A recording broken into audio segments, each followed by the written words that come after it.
Hey everyone, and thank you all for joining us here. I am here with Sophia, and we are here for a very special edition of this podcast, of this show, and the gray stage continues. Hey Sophia, how are you?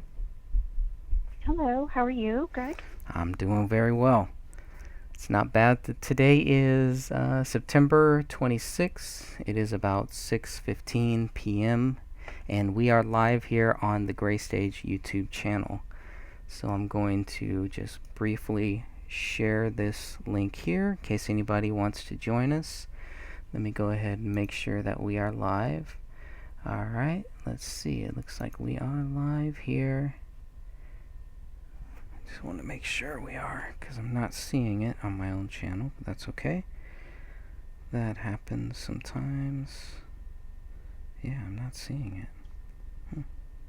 Yeah, I don't see it either. It said that it went live 29 minutes ago, which is weird. That is weird. Let's see.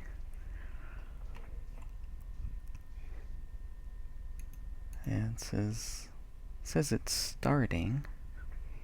So let's see.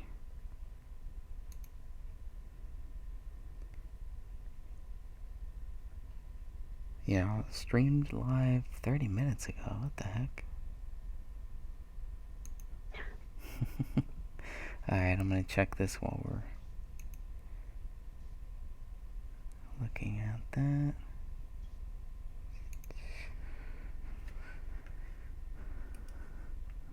Let me know if you do see it go live. I'll tell you, YouTube, I've been having just strange issues Love-hate like this. relationship? Pretty much, yeah. Okay, I see 1 minute ago, streamed 30 minutes ago. I don't know why it's saying 30 minutes ago. And on my side it just says What did I starting. stream? Okay, starting. Huh.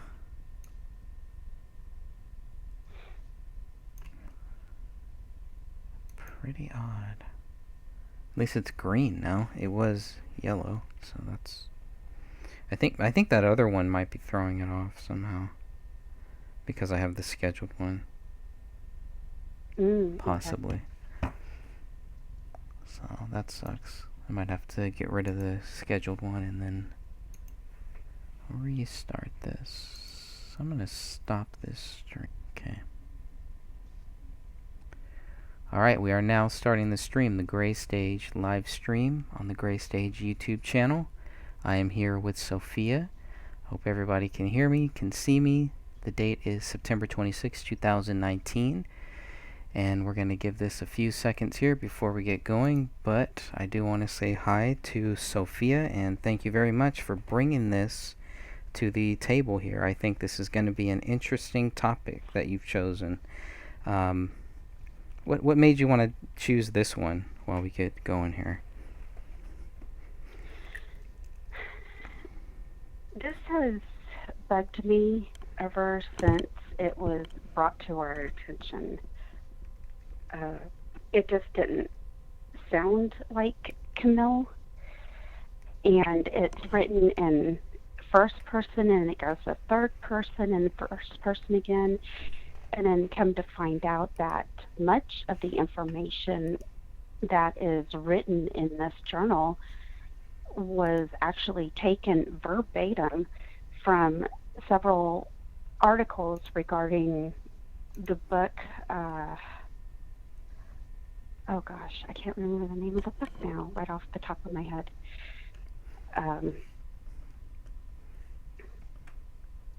That was the one with the It was a marriage counseling book. marriage counseling book. Okay. And yeah, we'll definitely get so, that one. We'll find we'll get the name of that there. No yes, worries there. I'm still not seeing this coming up. I see we have She-Wolf here and a few people here, 5 people watching right now on our YouTube live stream. So I want to definitely thank everybody there. If you're not seeing it, Sophia, you might need to refresh, but it looks like we are live. Everything looks good. And my cat is live here too. She wants to be a part of this. Hmm. Okay, so let me just go ahead and share this, and then we'll get started here. But we're going to be talking about the handwriting analysis between possible handwriting samples by Kamel and the journal page. This might be a very controversial. Oh, I heard myself there. This might be a very Yes. controversial Well, subject for some people. Go ahead. it showed up on my other device, and so Okay. I'm just opening up the PowerPoint so that I can go over this with you. Okay. I'm still on slide 1 here, and I'm just letting people know in the Justice for David Crowley and Family Facebook group, letting them know that we are live. And also, tomorrow we will also be here live as well around this same time, and we will be continuing our discussion about the notepad, about murder versus a suicide, and anything else anybody wants to talk about. So I want to say hi to She-Wolf, to Paulette, and Paulette says she finally found y'all. Very good. Speaking of that, I'm going to go ahead and add this. So I want to make it as easy as possible for people to find. So I'm going to go ahead and do that too. And then we'll get rocking and rolling here. So let me know when you have the slideshow pulled up, and we'll go from there. Okay, excellent there. And let me just go ahead. Just going to change this.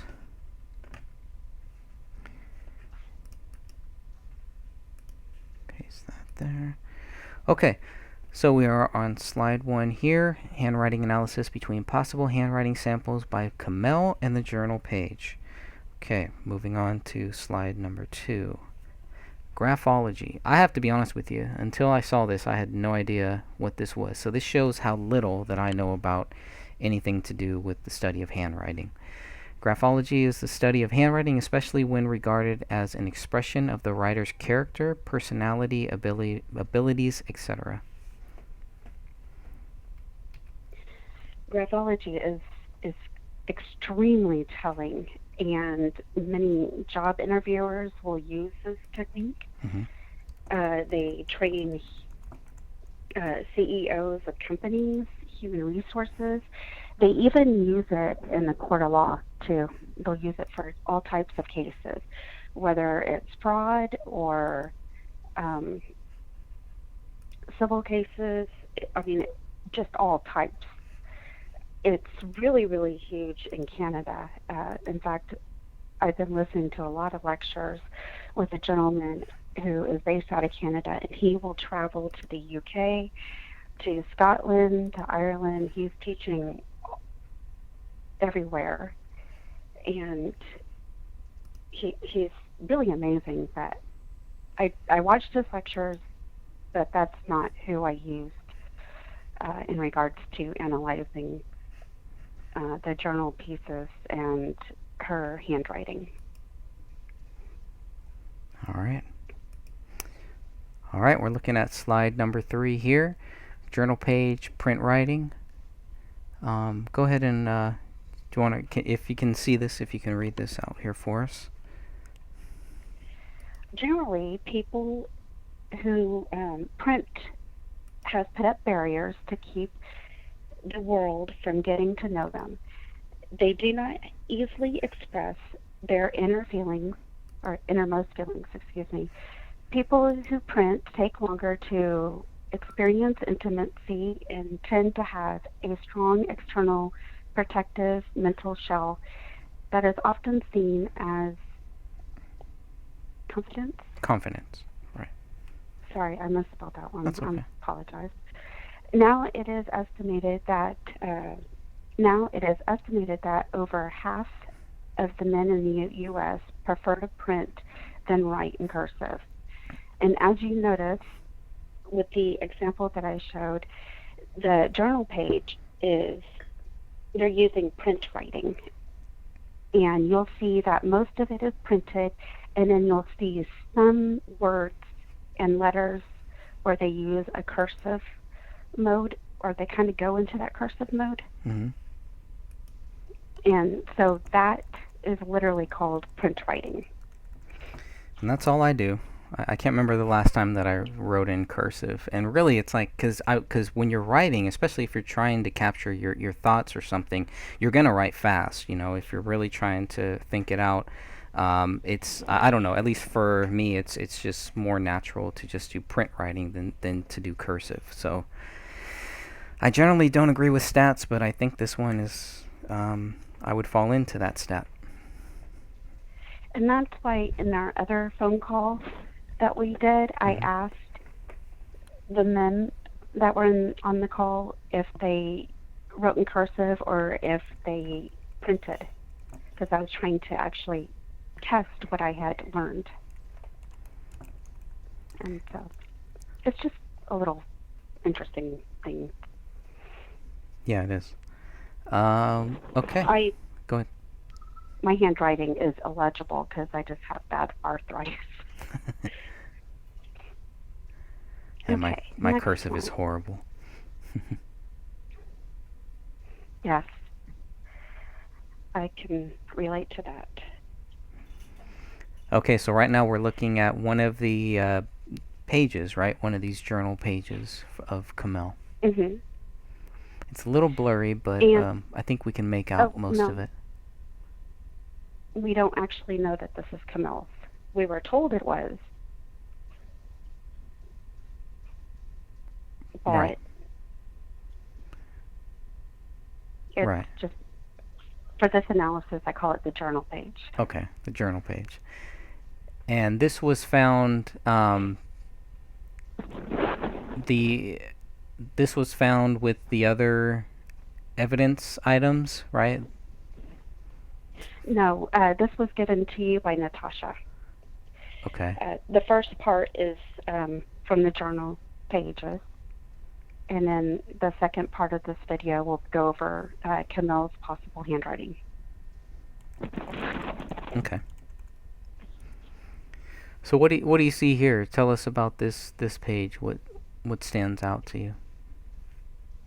Well, I was using this screen right here, this part of it, to show the print writing that we went over for slide 1. Mm-hmm. And as we go throughout this presentation, a lot of the things like what we'll see is a left slanted writing with the, let's see here. You go to number 1 for it, and then the workload, the W is leaning leftward, the I is leaning leftward. And if we go to slide 2, I explain the leftward reclined slant. Okay, let's look at in that. In regards to that. Okay, let me know when you can see that on the screen. I know there is a... It's right there. Okay. The leftward reclined slant signifies someone who would rather hold on to his or her emotions, hold them on the inside, and has a fear of expressing themselves. Might be emotionally cold much of the time. If you expect them to be constant in giving and expressing how they feel towards you, you will most likely be disappointed, meaning a withdrawal of emotional expression. In the next slide, I've highlighted just a few of those left-leaning or leftward slants, so that everybody can see for themselves. Okay. Pulling that up now. 1, 2, 3, 4, 5, 6, 7, 8, 9. Wow, that's a lot. And, I mean, these are just a few of them that I could pick out as I was working on this. So, yeah, there's quite a bit. Okay, we're going to move on here to the next slide, number 3. Okay. This was most likely written with a broad felt tip pen. It has the appearance of being written with heavy pressure, but that is because of the pen. Showing strong-willed firm and easily excited with hot-blooded actions. Negatively, they could be stern, stubborn, and inclined to melancholy and depression, and you would definitely know when they're around you. And down here is on the next slide, or yes, the next slide will be the sample that I picked. Okay, we're going to look at that now. Both pages of that journal piece is very consistent with being written with a broad felt tip pen and heavy pressure. Since they chose that type of a writing instrument, it's just going to leave the impression that it was written heavily. Okay. Now we're going to go to number 4, sharp writing. Sharp writing manages clean, dry writing strokes that are restrained and reserved, spiritual and idealistic. They are usually verbally articulate and discriminating, projecting a sense of subtle nuisance and irony. On the downside, sharp writers are cold, resentful, and somewhat unable to enjoy their experiences. I'm sorry, I have to keep moving this back and forth. Okay. Inner remoteness, rigidity, and lack of ability to relate on a physical level contributes to their special brand of loneliness. They can often see themselves as heroes.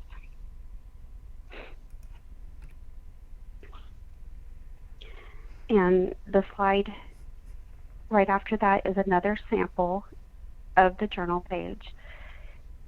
Both pieces of that journal page show sharp writing, where you could clearly see what's being said. All the letters are written very clearly. You don't see any fading out of the pressure in any of the, like near the end of the word or letter. Sometimes they'll loosen up on or ease up on the pressure, but that wasn't done at all for the journal page, where it will kind of fade out. Everything is just very clear, very sharp. Okay. Here's number 5. Spacing within the words is a combination of wide letters with narrow spaces between them, which reveals a person who gives himself latitude but crowds others. This writer can be egotistic and self-centered. That's an interesting one there, because David has been accused of being egotistic, a narcissist, and I don't know what your views are on that, but number 5 was a very interesting one that stuck out to me. Okay.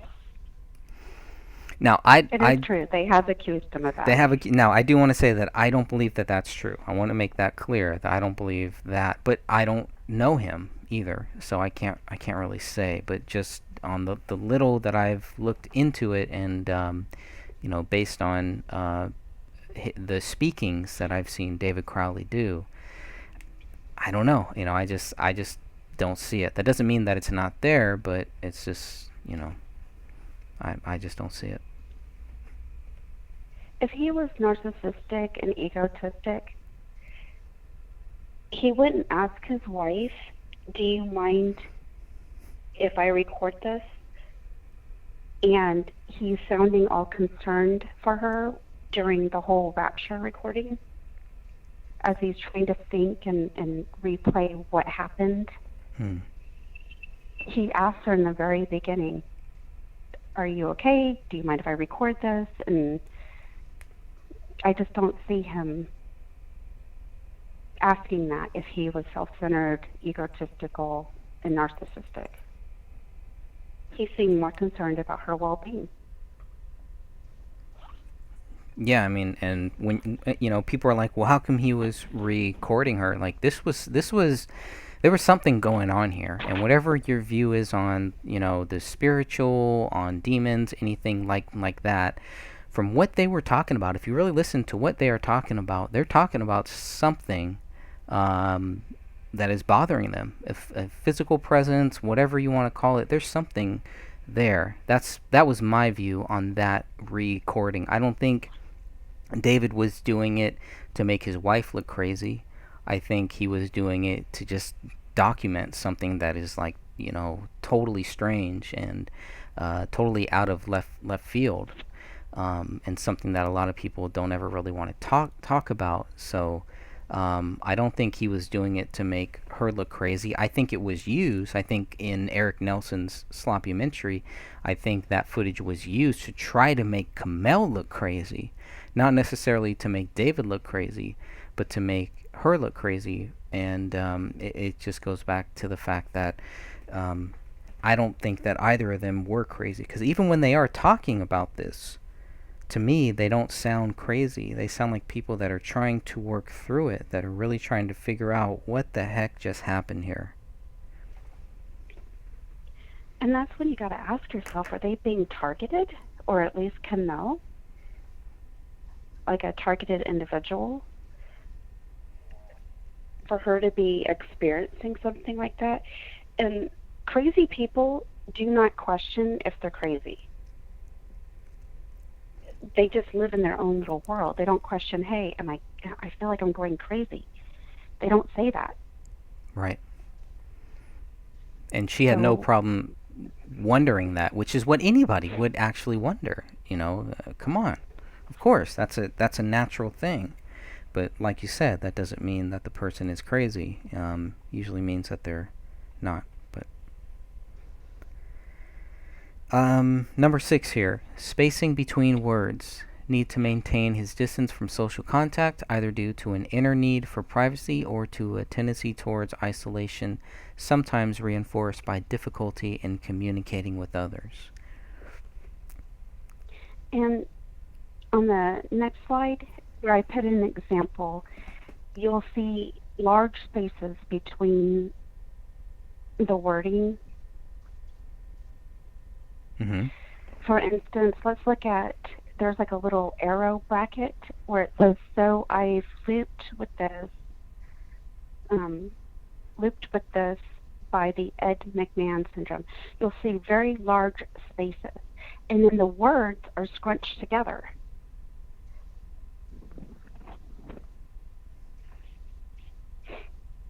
What does that tell you? What do you get from that? Just basically that they need to maintain a distance, social contact, privacy, and they don't have, they value their personal space, but not people around them. And so, like with number 5, where if we can go back to that slide, right there, number 5, but they crowd others, they give themselves plenty of space, but they crowd others. It's kind of contradicts yourself when you're talking about it. I don't know. Well, we're just thinking this out, right? We're just yes. talking about this. We're not trying to say that we have it all figured out or anything, but obviously, we're just discussing all of these possibilities, and this isn't. Go ahead. This is just an analysis. Not every single person falls into these categories, but if you see it consistently in writing, in a person's writing, then it usually means that it's the truth. If you only see it once or twice, then it can just be a fluke. We have a comment here from She-Wolf in the live chat, and she says that it looks like 2 different people wrote that. So I went back one page here to kind of look at this to see if there's any specific places where it kind of looks like two people wrote this. Because my view, I had taken it at face value. They say that this is what Kamel wrote, and I have no reason right now to doubt that.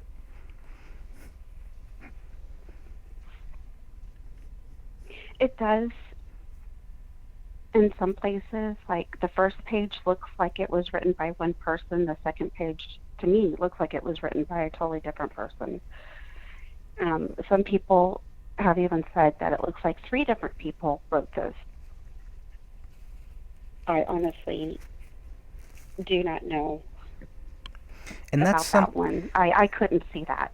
and that's something people said about what they say David wrote, right? They say that the two sentences that David wrote in the office bedroom also look like they were written by 2 different people, or the handwriting just looks different, right? It just looks off. Now, for me, as somebody who writes, who always writes, on paper, in print, I can go back and look at my handwriting and see all of the different types, and I can see where it is possible that depending on how I'm feeling, depending on how my hand is, depending on a lot of different factors, my writing yesterday might look different than my writing now.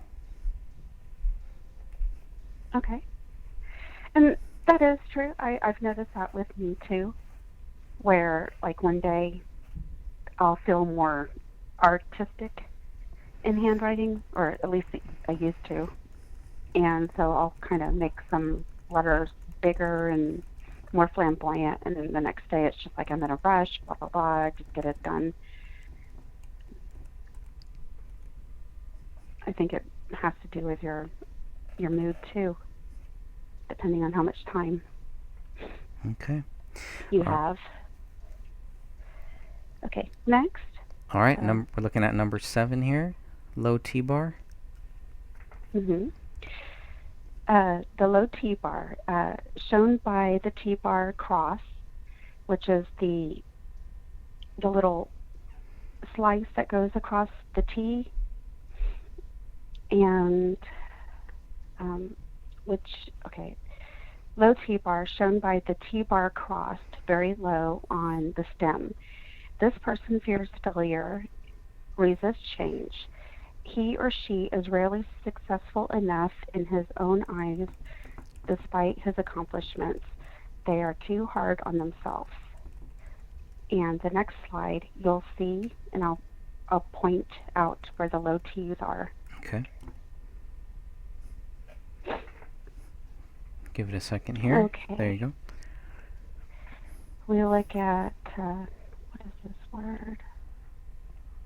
Emotionally means. Okay. I'm just skimming it real fast. Okay. Wife is the exhausted breadwinner. The T is a low T-bar. To her dream chasing husband, the T is a low T-bar. There's nothing wrong. That T is a low T-bar. With this low T-bar, as long as the husband, is a low T-bar. There's quite a few. I mean, they're very consistent with the low T-bars. Instead, on the next line, is a low T-bar. Get is a little bit higher up than for not, is also, again, low T-bar. So they're very consistent throughout their handwriting. Okay. And that just shows that they fear failure, that they resist change.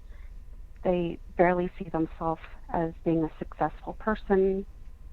It's actually kind of sad. The next slide, I kind of highlighted where some were, when I enlarged it. The negative, right underneath emotionally stunted, isolated is a low T-bar. Point on opinionated to the point was a low T bar. And so I was just trying to find some altogether as an example. But as you read throughout that journal page, you'll really see that they are pretty consistent with that. And then the Y chart, several different styles of how they wrote the Y.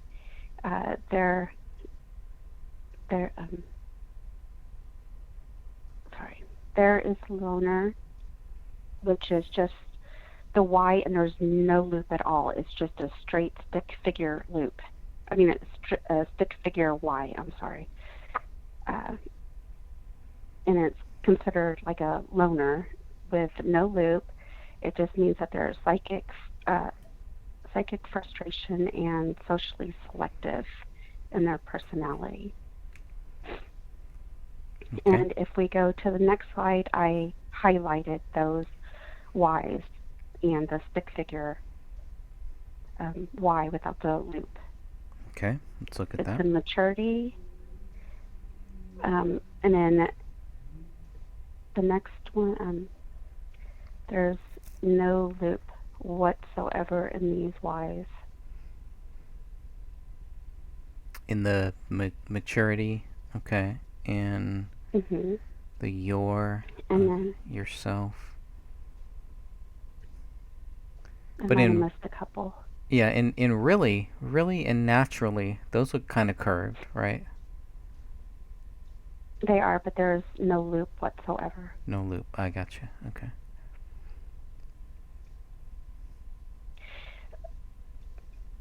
And then there's a lot of stick figure ones.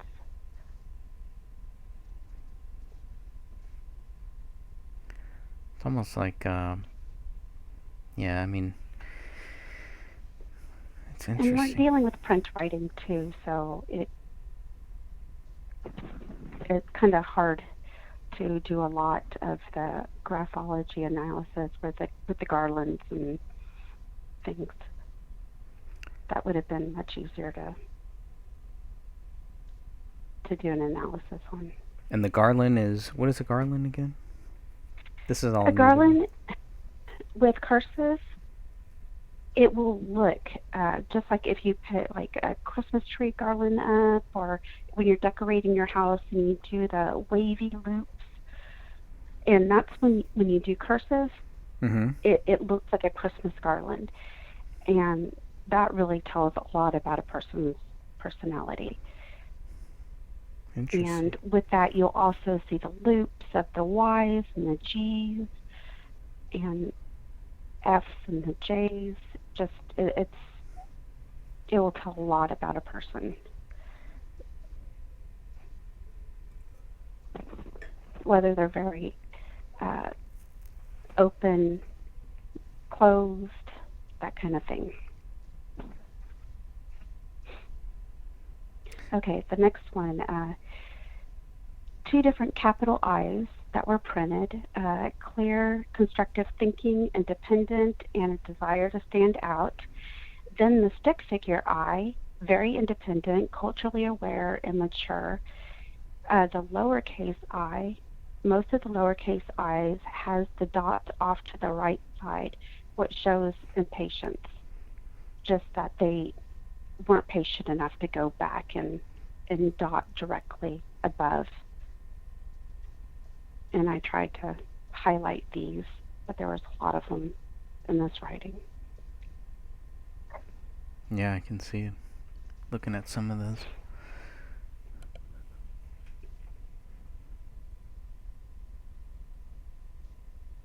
Very aggressive.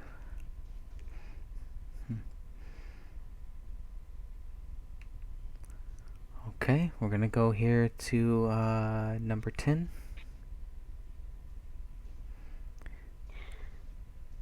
You want to take this one? Sure. Wide left margin, avoidance of the past, sense of culture, vitality, communicative. That's a lot. Yeah. I'm trying to remember when I write. and it really all depends too, like what I'm writing at the same time. Something like this, I would probably want to structure. I mean, I like the structure of this image that we're seeing here. I could see myself doing something similar towards it. Um,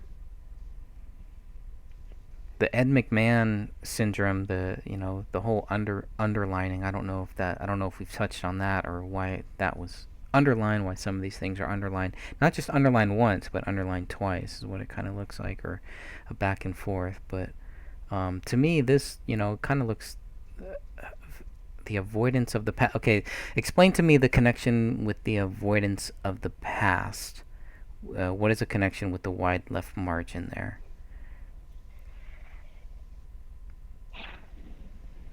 I'm not exactly sure if this would be consistent with this particular writer, but there must have been, if it is a consistent writing trait with this particular writer, then something must have happened in the past with them.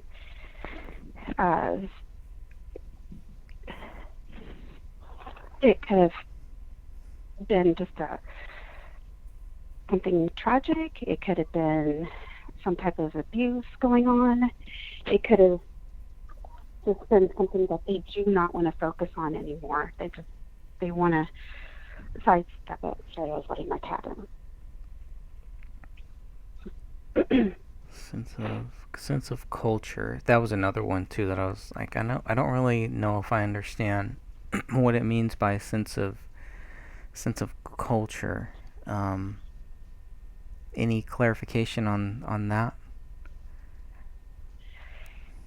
It could have been a writing style that they learned as they were growing up.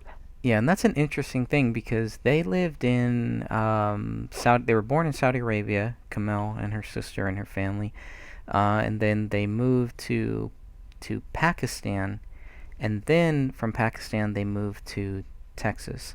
So I'd be curious to know at what point that Kamel not only started writing in English but started speaking it, and if that has any value in this discussion on the handwriting here. That and my opinion is that it would have had to have been very early on in her life for speaking, because she does not have an accent at all. that's true. Now, and I mean, she was born in Saudi Arabia, yes, but she was born on a U.S. military base in Saudi Arabia, so that needs to be clear too. It wasn't like she was just born in Saudi Arabia. It's a big difference. Living on a military base in Saudi Arabia is almost like living in a U.S. state inside of Saudi Arabia, I would think. It's all Americanized, and I think Saudi Arabia is very Americanized, I guess I would say, for lack of a better term. Go ahead. Do you know if they were homeschooled with a tutor or if they went to a school? I don't know. But yeah.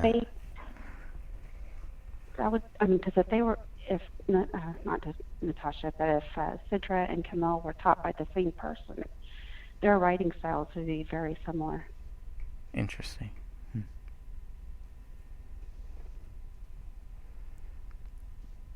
All right, number 11 here. Angular strokes. Stick figure keeps emotions under control. Chooses to act rather than react. He opts for directness of approach. Qualities of maturity and independence are to be found in this writer, as well as the ability to make quick decisions and to eliminate unnecessary details. And what the stick figure strokes actually mean is when we are pointing out the G's, the Y's, the Q's, those are all stick figures. The F, if it was to go in the lower zone, the low part of the F, for instance, if they were writing in cursive and that went into the low zone, then that would show a stick figure. But this writing shows a lot of stick figures. It kind of correlates with the Y, where, let me go back to that slide, the Y chart, where there's no loop. It's just a stick, basically, and that's what they call it. It's just angular strokes and they're stick figures. So, like, the P doesn't have a loop. Y's, G's.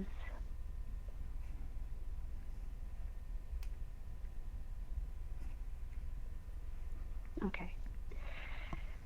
And so that's what that one is called. And they wrote, are we going to the next slide? Or? Yes.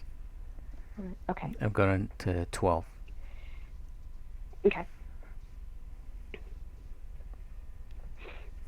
Now this is what's considered a dominant middle zone, where the person writes in a really thick middle zone, and it often represents a person who is about 20 years old or early 20s. There's no long-term plans really for them. They're really thinking in the now and not in the future. Focused on friends, social media, and social skills. Just a very young type writer, or emotionally young. And you'll see that a lot with the sample that I provided. And once again, right now we're focusing just on the journal pages, not Camille's handwriting yet, or possible Camille's handwriting. And you'll see where on the second line, the it, for that sample that I had for number 12, the page before this, that is very dominant in the middle zone. The is very dominant. So everything, the letters are pretty much same size in height. Okay. If you want to go into the next slide. Okay. Handwriting from the notebook that is possibly Camille's handwriting that the BCA collected. All right, looking at number 1, normal upper zone, the realm of the mind and the guardian of the spiritual aspirations. Okay, now we're getting into the spiritual. It's a whole nother issue here. Thinking about how the mind, they say the pen is mightier than the sword, but when you're writing down, you're writing from your mind. It's directly putting your mind on paper. Writing is just such a fascinating thing for me. It's subjective, and I think it's very different for each person, but the fact of human writing has always been a fascination. So let me go ahead and reread that. Normal upper zone, the realm of the mind and the guardian of the spiritual aspirations. With the normal upper zone, you can see the actual intellect, the imagination, the illusion, fantasy, and the drive for power. That's a powerful statement there. Well-portioned loops and stems with sensibly placed I dots and T bars reveal mental capacity and alertness. Interesting. And we're focusing on the handwriting, or right now starting Camille's possible handwriting that was collected at the BCA. We're no longer talking about the journal. Correct. This is from the notepad. I don't know if this is in the beginning or in the end. I think this is closer to the end, but I could be wrong. But here we are looking at this, which was probably written in 2011, maybe later. That's when this budget book started. But if this was towards the end, I mean, we don't really know. Each page is not dated, but I was hoping I might be able to find something in the bank statements that we had in regards to this, because she's writing down notes for an order that she just took. And I had to break this page into two parts so that we could fit it onto the slides. And so it's really one notebook page of a whole bunch of notes, and you can see her thinking through the process where she's going back over and tracing these letters and kind of going over where, especially like when she wrote 24 cupcakes, she marks it out, she puts 36, so she must be on the phone or discussing this order with a person and talking it through with them. And then she goes back and she'll trace over the letters for Sunday, for 100, at the end of budget. She's really thinking about this order as she's writing everything down in her notes. Yeah, that's right. So even the flavor with the question mark might have been written at a different time than the answer. The serving size, And, 1, 2, 3, 4 might have been questions, and then after speaking with whoever she was speaking to, they have the answers next to them. But Sunday is definitely, written over a couple times. Same with the budget, the $100 looks like it is too.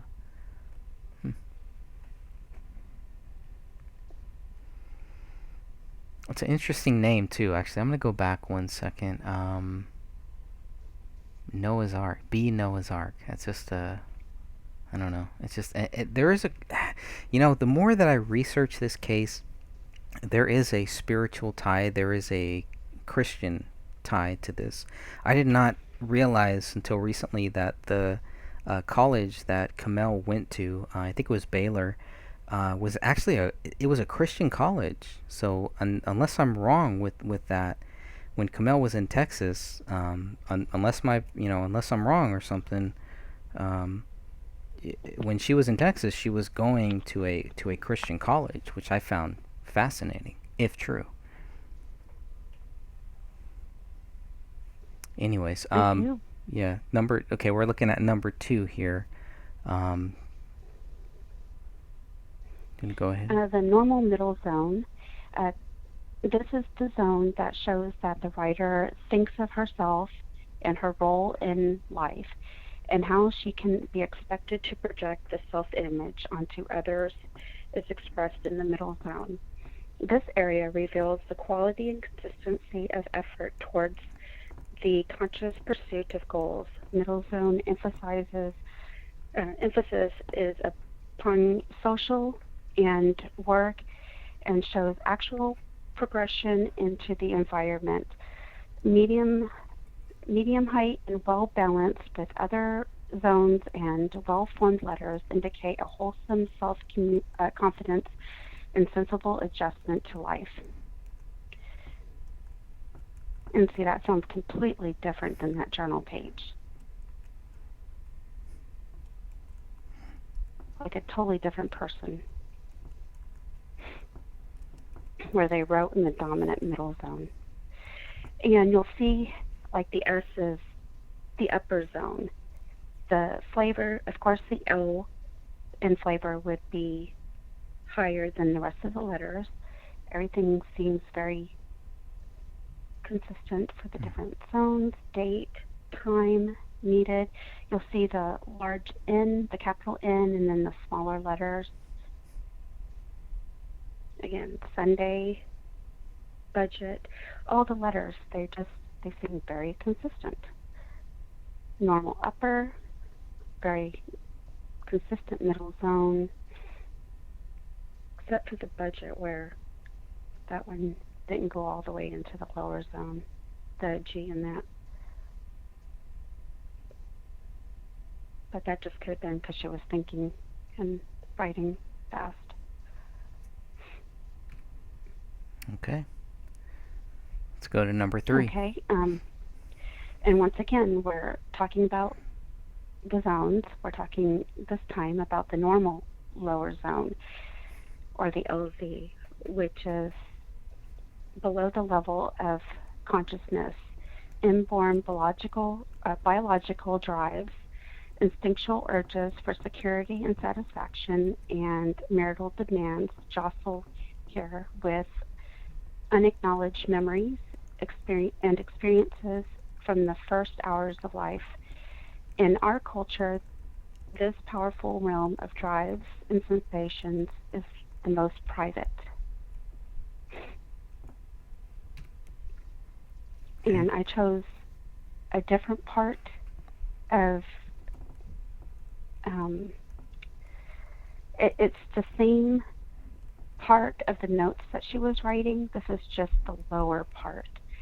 And I chose this mainly so I could point out the lower zones. Okay. Like for plain, that very first top letter, it says 18 plain ones. Mm-hmm. And then you'll see 28 to 30 people. Yep. Okay, and then the turquoise, the large leaves, burgundy. Okay. And the G for green, a dab of green, leaf green, mint green. It's further down. It's right underneath turquoise, where she has the different colors that she's going to be mixing for the number 2 small diamond. And these are all showing normal lower zones.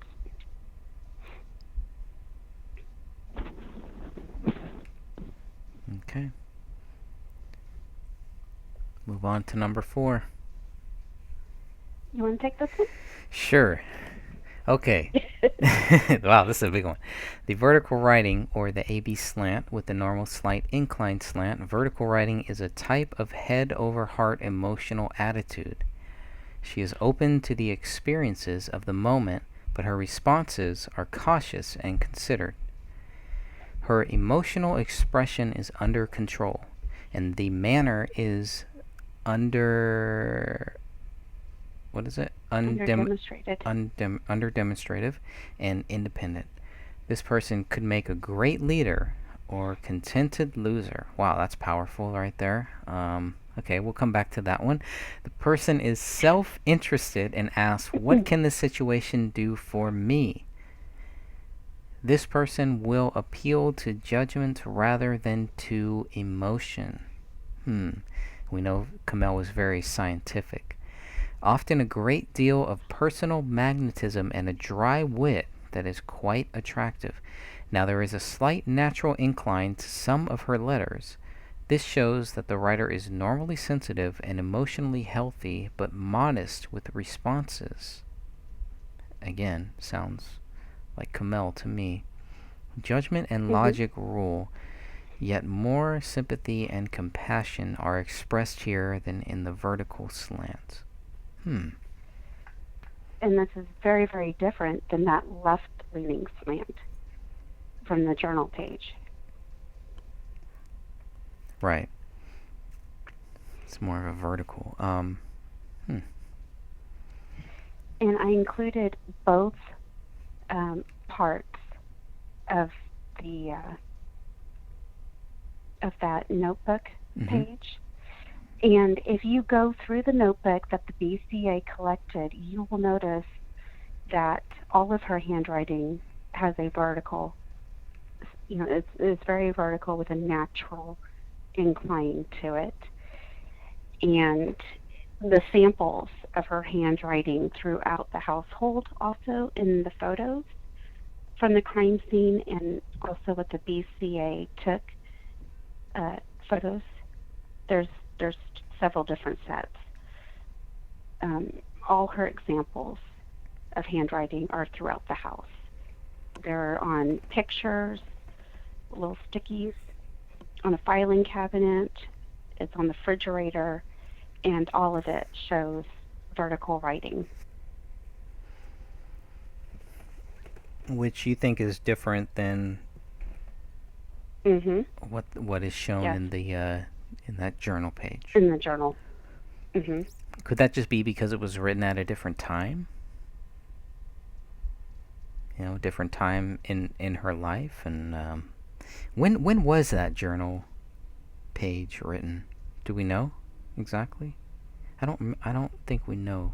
I don't know, obviously, I exactly, don't but think we were ever given a date of when it was written. right.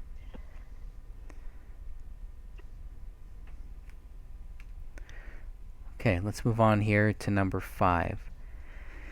Her handwriting is mainly written with the heavy pressure, meaning that she would make quite an impression on people, and she definitely did. Kamel did, in my Hmm. view, she definitely did. She most likely would have had a great deal of energy, which I also think is true of Kamel. They are expressive, strong-willed, firm, and at times hot-blooded. I'm not going to go too far here, but yeah. Every woman could be hot-blooded given circumstances, sure. Negatively, they can be stern, stubborn, and inclined to sad, blue thoughts or to depression, and or depression. You would certainly know if they were around you.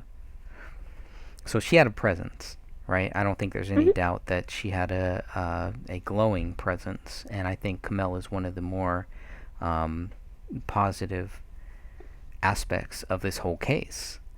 And it was very curious and very disturbing when I talked to several members of the quote unquote Gray State team and how they spoke about Kamel. Um, and I'll just leave it at that, I think. But, um, yeah, just leave it at that. Alright, so you included this photo here. So this is obviously, again, from the notepad. Uh, this notepad, 59 pages.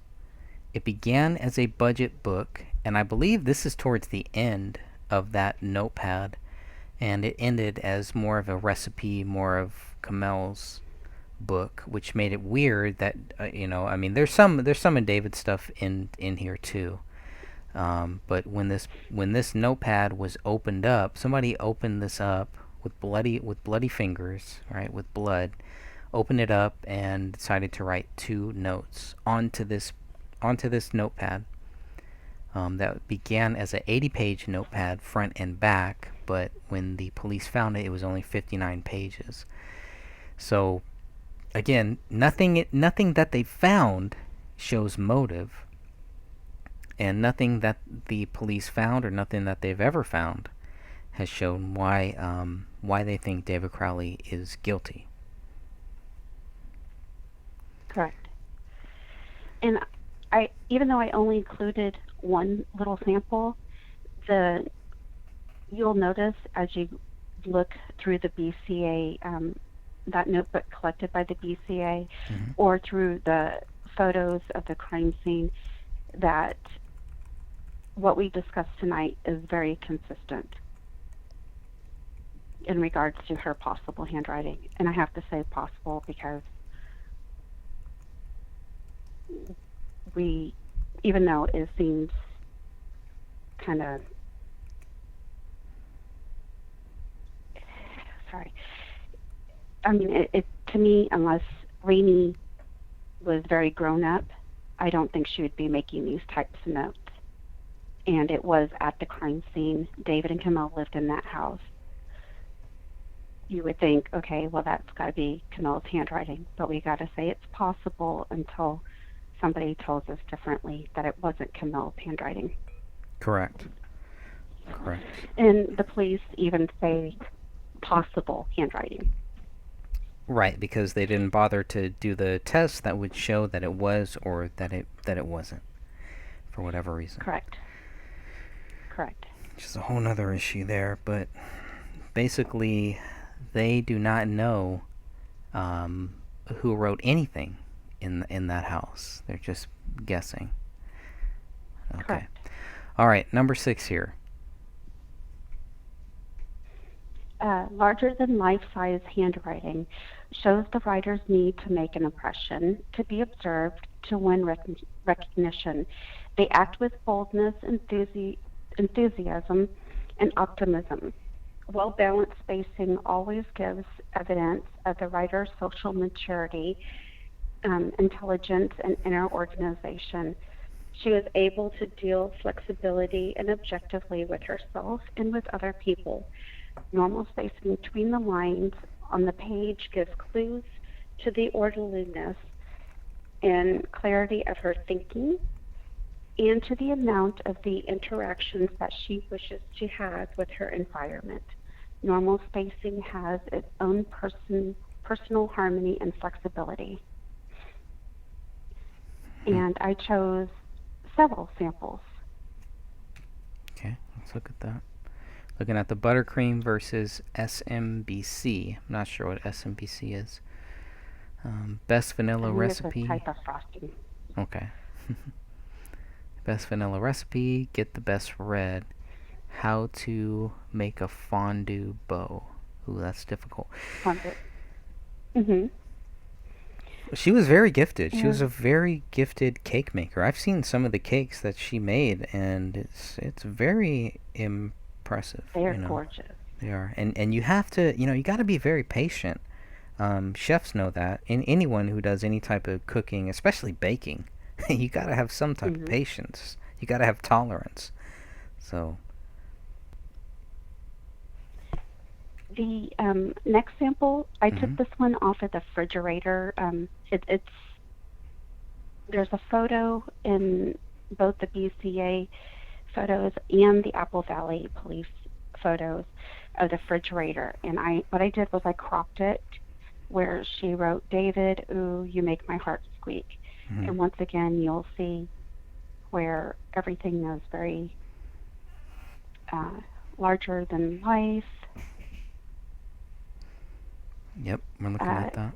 There was another one that she wrote. I should have chose that one too, and I apologize to the audience. And grab it. Is that the folded up? The one that was folded up? I will always. This was on the file cabinet, and it says, "I will always, always love you for ever." Forever, but it was spelled incorrectly. And the Good Morning Lover. And those are both in the office bedroom, right? The Good Morning Lover, I believe, was on a mirror. I think it was a bathroom mirror. Okay, in the master bedroom, bathroom maybe. And then there was another note that said, "D, I love you, baby," and K. And those are like bold. I'm going to add all of these to the group. But they're also in the photos for the crime scene. These were all things that showed the larger than life. Yep, and we have another comment here from Lynn Treasure that says SMBC Swiss meringue buttercream. That does sound good. Awesome, thank you. Thank you for that. That actually does sound good. That does sound really good. Although butter, I'm trying to stay away from butter and from cream, but that's a whole other issue here.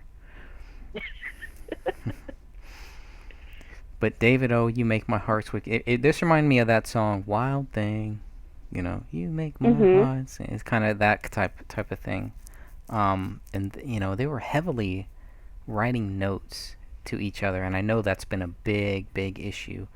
And it's something that very early on, one of the big questions was, who wrote this image that we're looking at now? It is important to note that this image that we're looking at right now was not meant to be photographed. In the BCA documents, in the BCA notes, this was an image that they did not mean to actually photograph, but they were able to use this later to compare handwriting samples. So this is one of the things that I believe, according to what the documents say, it seemed like this is one of the things that they used to compare Kamel's handwriting. And the other thing is that even though the full image of this shows 2 or 3 people, going back and forth, this handwriting on the refrigerator is only credited to Kamel, not to anybody else. yes, there's like a whole bunch of E's, and then there's like a little squiggly line, and then E again. At the very bottom part of that note that was on the refrigerator, it says E, go Mm-hmm. suck 2 eggs, Right. and then signed egg. So it must have been like some type of a joke going on, Yeah. little playful banter going back and forth. And as a woman who was married, if I was having any type of issues with my husband at the time, and I saw notes, especially near the end of our marriage, I would have never, ever, ever left those notes up on the walls. Very They good would have point. been taken down. Very good point. Linnea Treasure also says, I read somewhere towards the end Camille was involved in Grey State and David trusted only her. That is exactly true. That is exactly one of the main points there, and David even makes that clear in one of his last emails that he ever made in late December to Jason Allen, and he tells Jason Allen, who is a producer in Hollywood.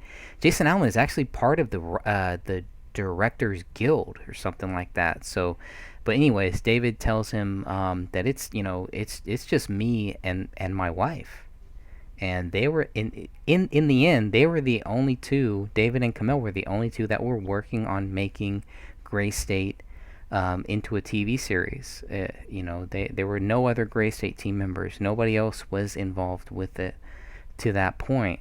Um, that was their new trustworthy team, was David and his wife. People always talk about um, how Kamel felt about the Gray State project, and we can go back and forth. People can have their own views on it, but it is a fact that Kamel was wearing a Gray State T-shirt when her body was found. I mean, we're talking cradle to the grave stuff here because, to me that seems very hardcore. That she was in this. She was in this. This was a ride or die thing. They were gonna make this happen. I think they were on their way out. I think they were going to move to Cali because if you're gonna be involved with a project that is going to cost $30 million, and David was going to get some money up front too. You know, you need to be out here. You got to be out here. You can't be in cold ass Minnesota. But okay, so right now, any significance in this image that we're looking at here, or should we keep moving on? It just showed that the larger than life examples where she writes really big, and let's go to the next slide, and I can point out where once again she's writing really large. You're talking here, the small cake. The one before that, this is 18 plain ones. Okay. I think. Okay. Looking at the 18 plain ones here.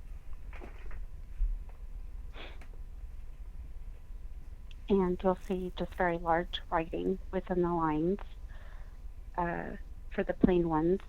Then you go down to the one that's circled, and it says base and avocado, very large, plus turquoise, very large. Right underneath that, large leaves, she wrote, again, very large. Number 2, small diamond. Number 3, the large diamond. These are all, it's very large writing. So that's just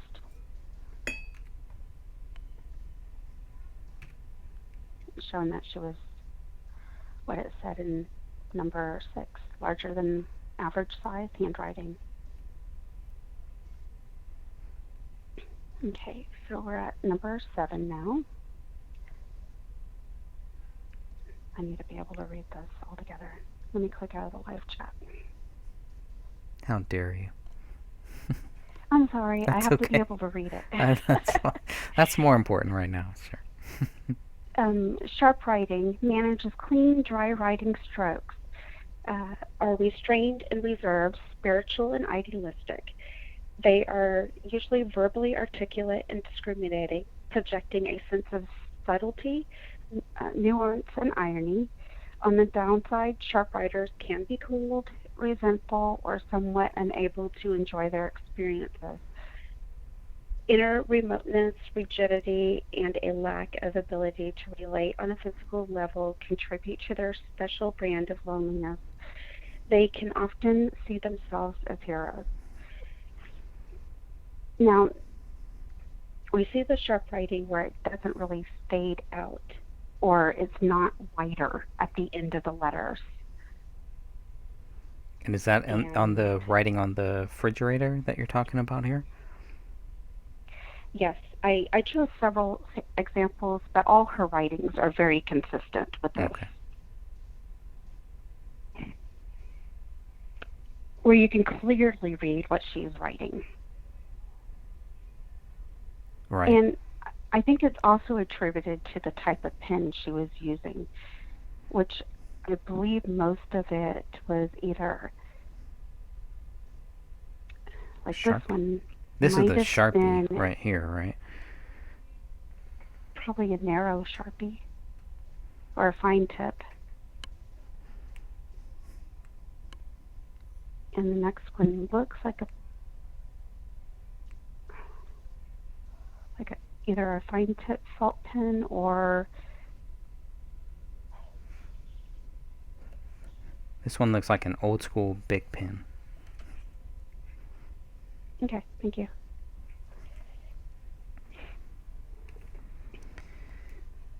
All Yeah, right. you're right. I can see it better right there. Yeah. Yeah, which is, I mean, Mhm. that's the pen that was found at the crime scene too. I think it was something like that. But why you have, you know, I mean, there's so many questions about this notepad in general. But let me try to stay focused for once in my life here. With number 8, lowercase d, stem high and retracted. Quiet pride and dignity, independent, will not show hurt feelings. Okay, so where's this lowercase d? For the dozen, the needed, We got it unneeded, budget. which is number 3. Mm-hmm. Budget, dozen. We got the large. It says Day is a little different because I mean Sunday is a little different, but that Sunday was, was written over at least once to clarify Sunday, I guess. But and the 6 large, can't see what I'm not that's. exactly sure what that Yeah, word is. it looks like it starts with the D, but I can't tell. So she might have been writing down, but quiet And we're pride, going to come back. dignity. Mm-hmm. We're going to come back to lowercase d Okay. before the end of this because hers is a little bit different than most people. And this you will not see in the journal writings, this trait, when we come back to it. The lowercase I, rounded and placed over the stem, order, method, precise, consistent. Oh gosh, can you help me out with this? Conscientiousness. Thank you. Good memory and concentration. Alright, let's look at that here. And then we're going to look at where some of these areas are highlighted. Where the eyes are highlighted, you can see the yellow markers there. We got quite a few. And normally you will see them either right above it, except for turquoise. That was a little bit different. But most of her writing, you'll see it almost directly above the eye stem. Yep, the turquoise is a little fast. Mm-hmm. The 18 plain ones, that's almost cursive. It's almost like, And yeah, decorated. yeah, decorated.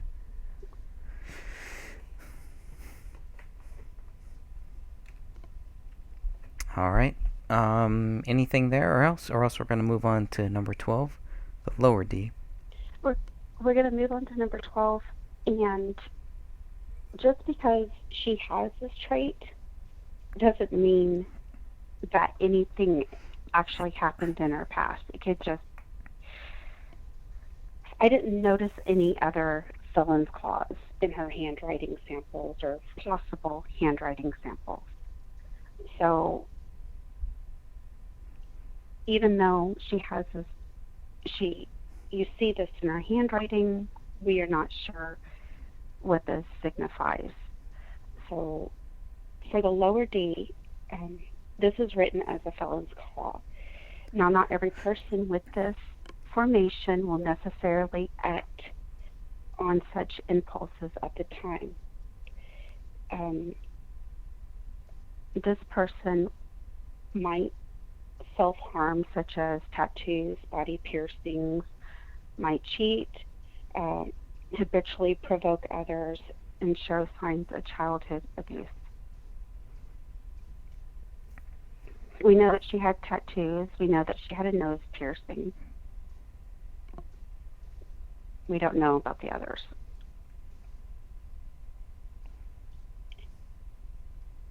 If you'd like to move on to the slide, I highlighted the felon clause. Those lower D's right there, you'll notice that they kind of loop and point down in some places. They have that particular little loop on them. And I can find some samples of other people's to show that it's consistent with what a lowercase d felon clause is. Okay. And as I said, I didn't find any of the other types of felon clause with her handwriting. So this could be just a personality trait that she had. So, the decorated definitely looks different than the diamond and the avocado, right? Decorated. So the 18 decorated equals $40. Like the way those are kind of like, the D has a little end, but when you look at the avocado and the diamond, those ones don't. And then if you go back up to dab of leaf green, which is over there, you'll see that D again. I did add some other samples too. Okay. Oh, I see. Okay, so we'll go to the next one here. Dozens. Discount. Needed. Budget under.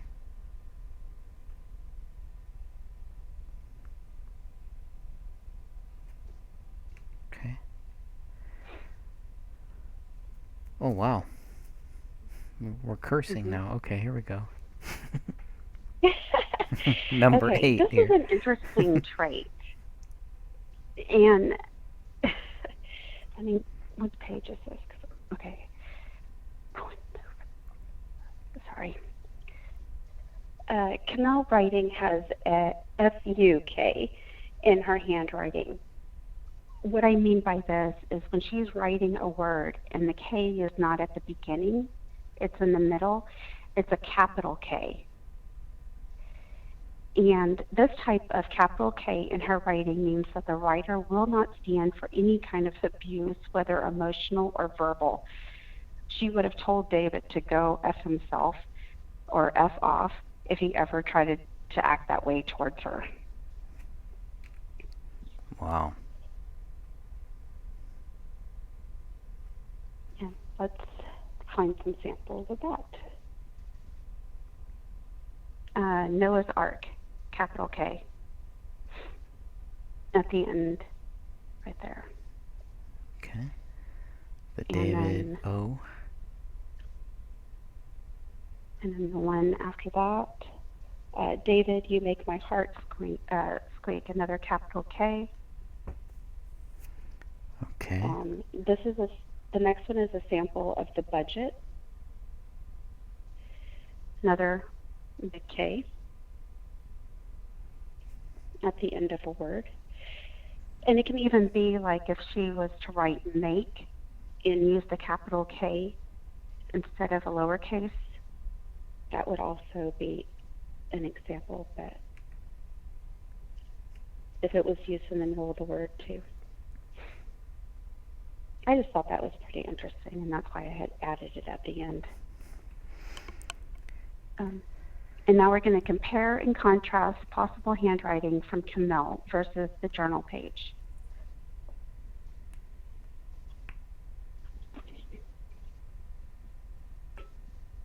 Number one, Camille has the felon's claw lower d, or lowercase d, where the journal page does not. And I included the sample of her possible handwriting. And then if we can go to the next slide. Okay. This is now we're looking at slide is the journal page. The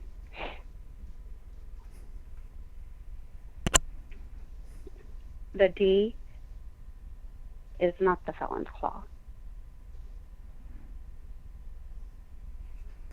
The D in the for the everything. Journal page, breadwinner. It doesn't have that tilt or that little type loop that she would write for her D's.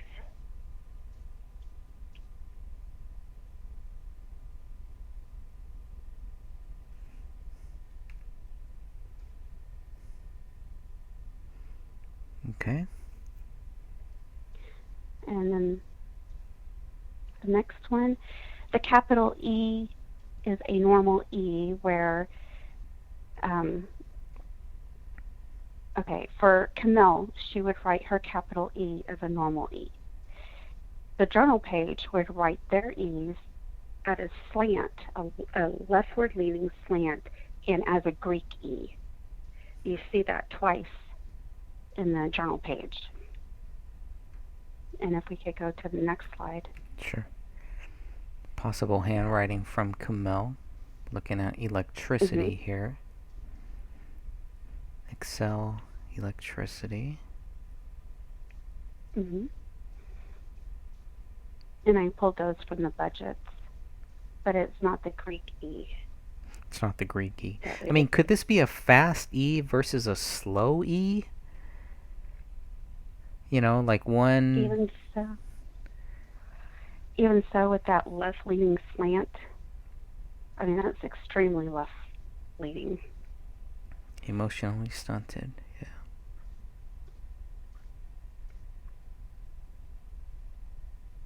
yeah. Accidentally added that. I meant to add the Ed McMahon syndrome. I apologize to the audience. They'll see that in just a minute. Okay.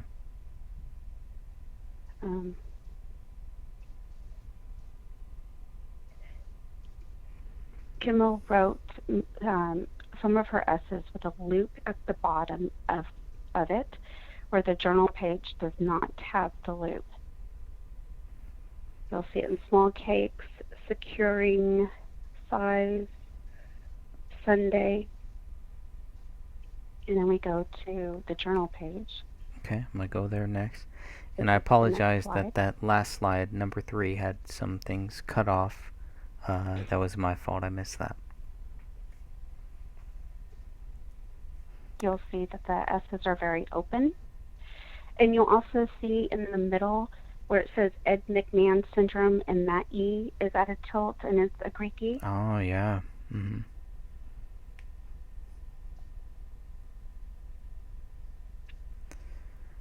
mean, some of this looks like, especially with the negatives, it kind of looks like all of the first letters are kind of tilted. You know, not all of them, but some of the first ones are, and I kind of, it all depends on the way that you're sitting, what you're doing, right? How you're writing there, and you want to get the best possible handwriting, and Kamel, she was a college grad, and so she was probably used to writing out different things. I would hope. So. Well, considering that you look at all the samples that are in the notebook and then around the house, you don't see any left-leaning slants whatsoever. They're all very vertical, or not vertical, up and down. Why does that stand out to you? What is that? It means two different people wrote these. Somebody else wrote this. This page that we're looking at now. Mm-hmm.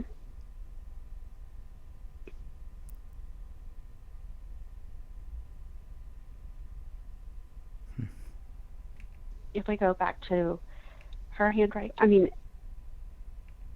I encourage the audience to please look at the different notebook pages that are in the group. We have them in the file section. Go back there, look at them. You will see the difference between her handwriting that's in this notebook versus the journal page. Two completely different people wrote this. One is Camille, for sure. The other one is not her.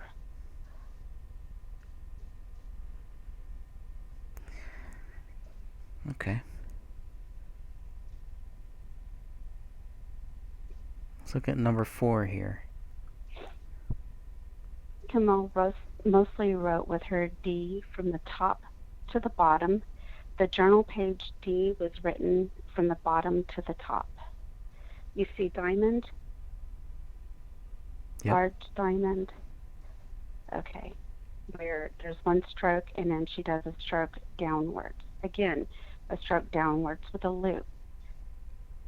And then we go, oh, darn it, I meant to add the journal page sample.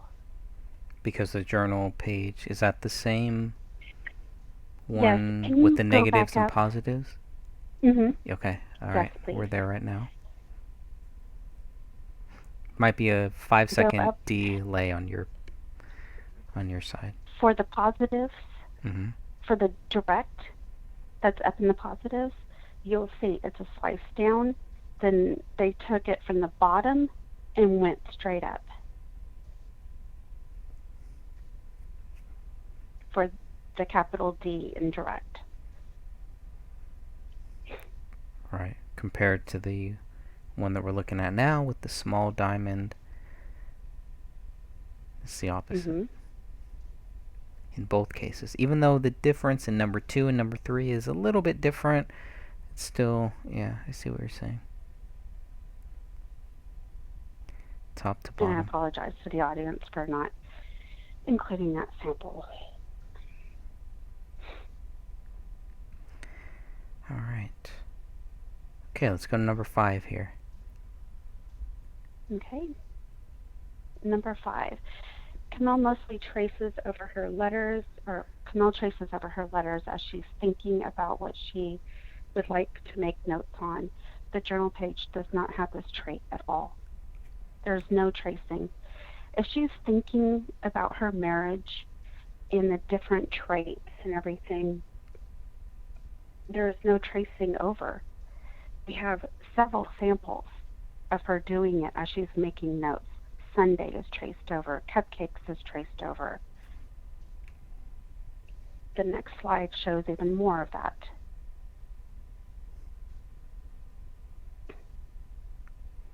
Small more handwriting cupcakes. from Budget underneath. Again.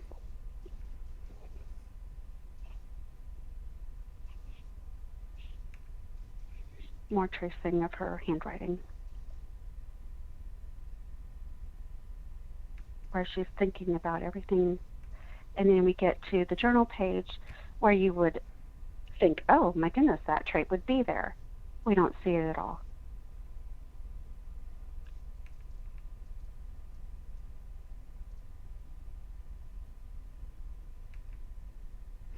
All right, number 6 here.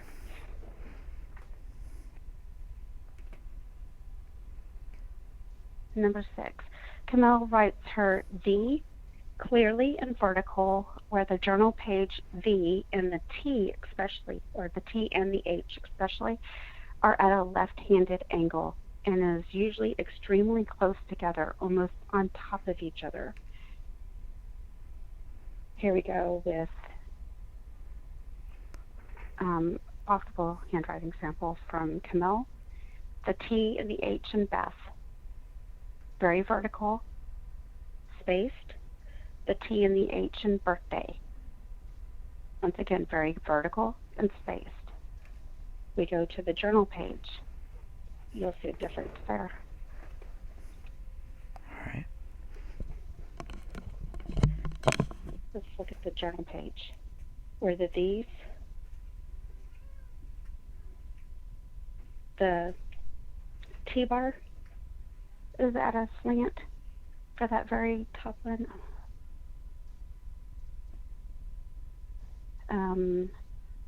The second one further down next to Ed McMahon's syndrome, T-bar again, is at a vertical slant. So is the T. And you'll see the next one, not stir the boat. That T and H are almost on top of each other. You see it again. All these have a left-leaning vertical slant to them also.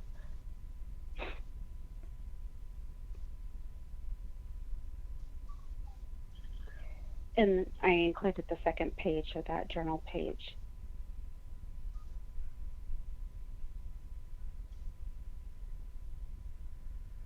If you want to go to the next slide. And showing the T and the H's together.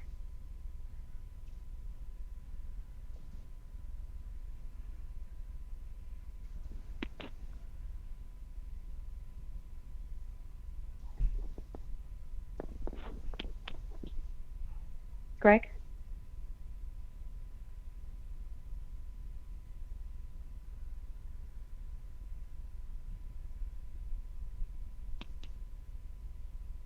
Are you there?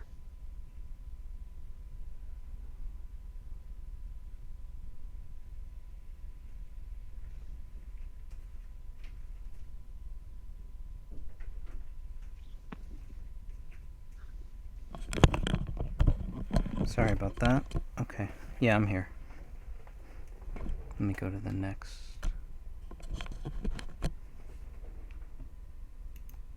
I think we had a drop off here. We'll see if we can get Sophia back here. But that is the end. Thank you for listening to us tonight. I'm gonna wait for Sophia to come back on here. I hope the audio is okay. Let me check the audio. Just gonna check it on my second source here. I had a little audio mishap here. So we'll see if we can get Sophia back.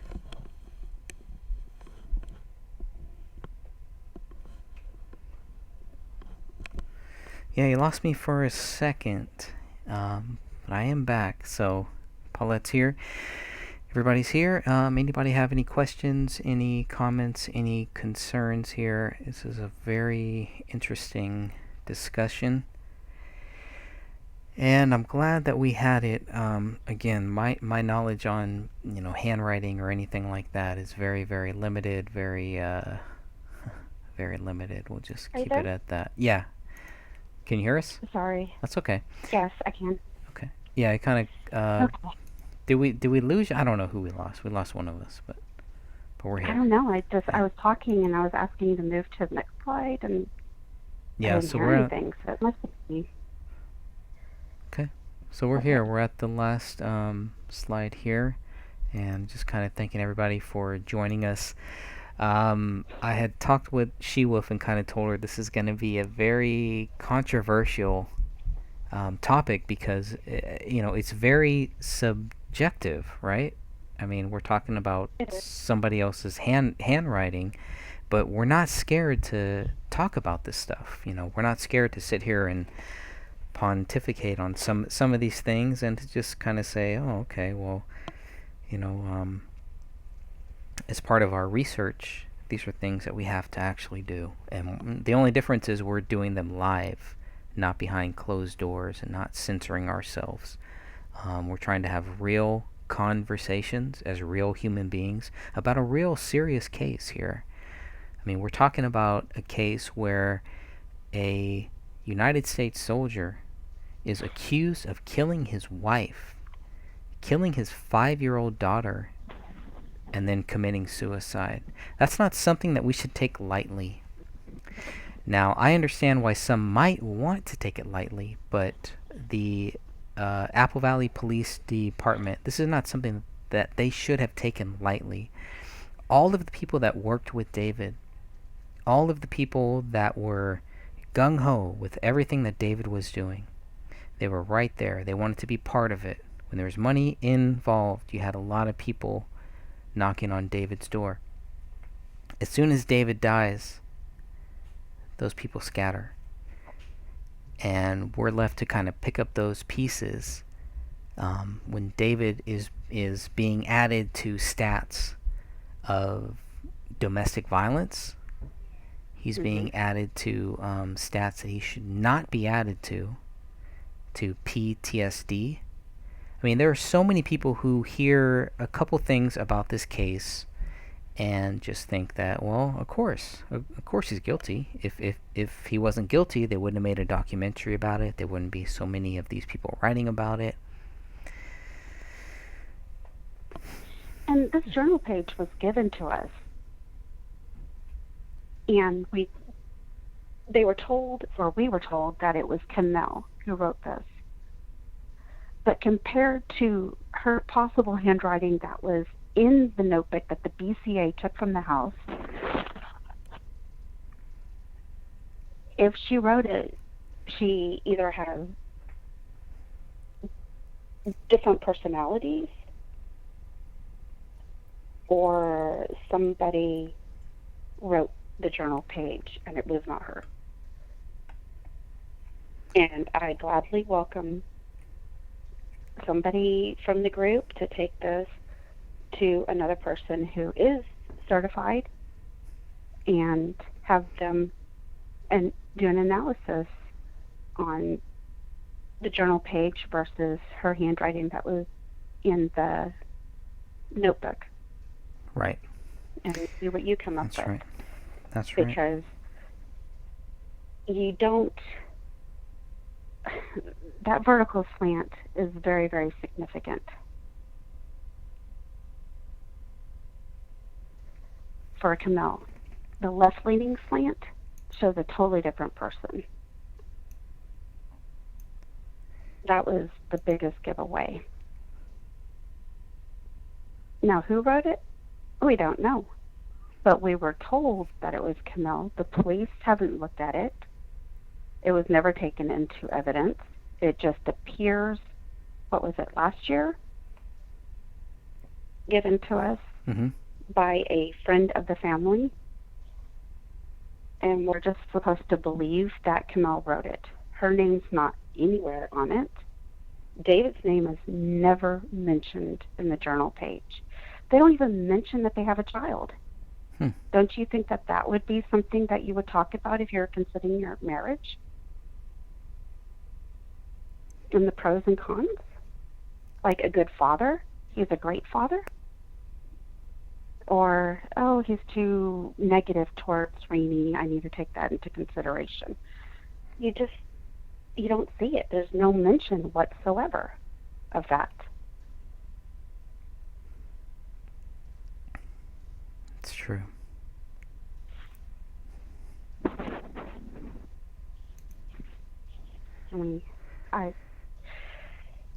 I'll type this up completely and I'll add it to the group so other people can take a look, and maybe we can start a PDF type list where other people can add the consistencies and inconsistencies from her writings versus the journal page, and we can be more detailed in regards to that.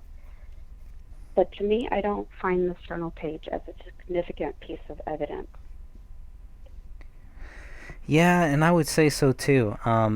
You know, I I don't have any reason to think that Kamel didn't write this. But at the same time, I think Dan Hennon made a really good point that, it's uh there's A nothing here. distraction? Yeah, there's nothing here that shows what anybody would be trying to show. If they're trying to make Kamel look like there was an issue between her and David here, I'm not really seeing that. I don't really I don't think that that's the case here. I don't see anything here in this journal page that would lead me to think that there were big problems between Kamel and David. That's just my personal view on it. But um, again, I have no reason to not think that Kamel wrote this. But at the same time, I can't prove that that she did right now. But even if we could, or if we couldn't, I mean, the whole thing is obviously if somebody else wrote it, that's a whole nother issue. But if somebody else wrote it, I don't think that there's anything here that would kind of lead me to think that, okay, well, this is why David killed his wife, which is the purpose of this journal page, which is why it was given to us, was because it was meant to show that there was something here that led to David being guilty. And regardless of your view on this journal page, I don't see anything here that leads to David being guilty. Mm-mm. No, I don't see it either.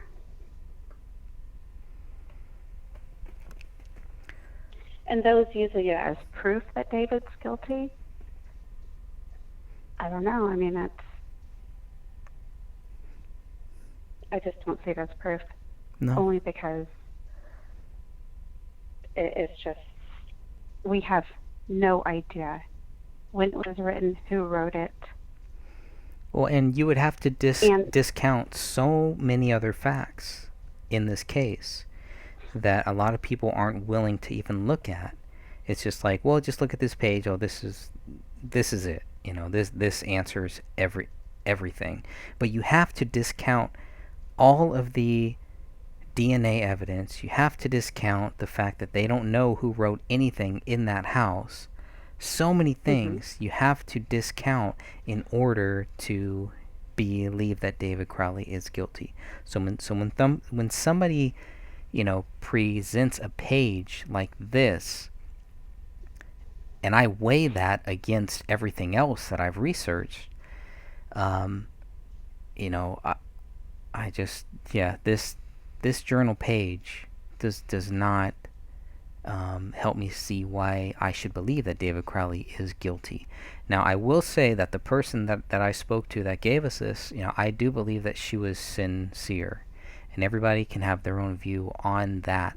But after talking with her, this journal page, I think, was one of the things why she thought that David Crowley was possibly guilty, and why Sidra might have thought that too.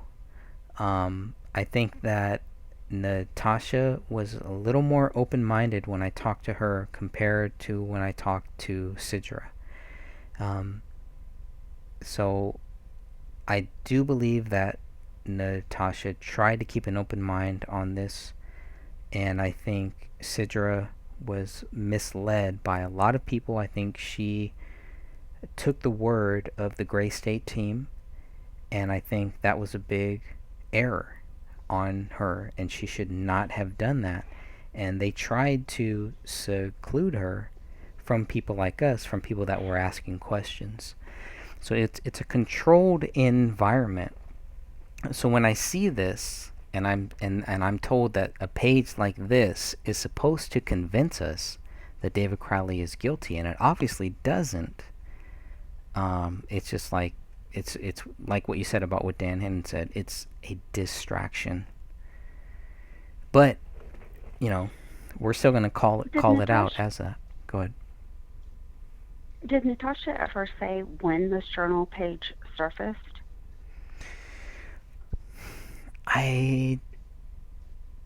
I don't remember. I'll have to go back and look at that.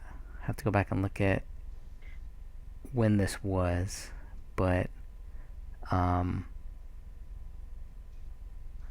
because if I remember correctly, it was supposedly on a tablet under eating disorders.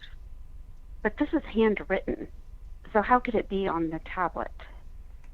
well, unless she said that, I'm not gonna buy that. Um, so I'll have to go back and look at exactly what she said, what the source of this was, where the source of this Okay. came from, and I think that will definitely help us. But I just find it odd because it's definitely handwritten, so it had to have been oh yeah, somewhere if it was in the house. yeah, I mean, And why wasn't it taken as a good evidence or a sample of her handwriting? well, it just wasn't relevant, right? It wasn't relevant to Mm-hmm. the police investigation.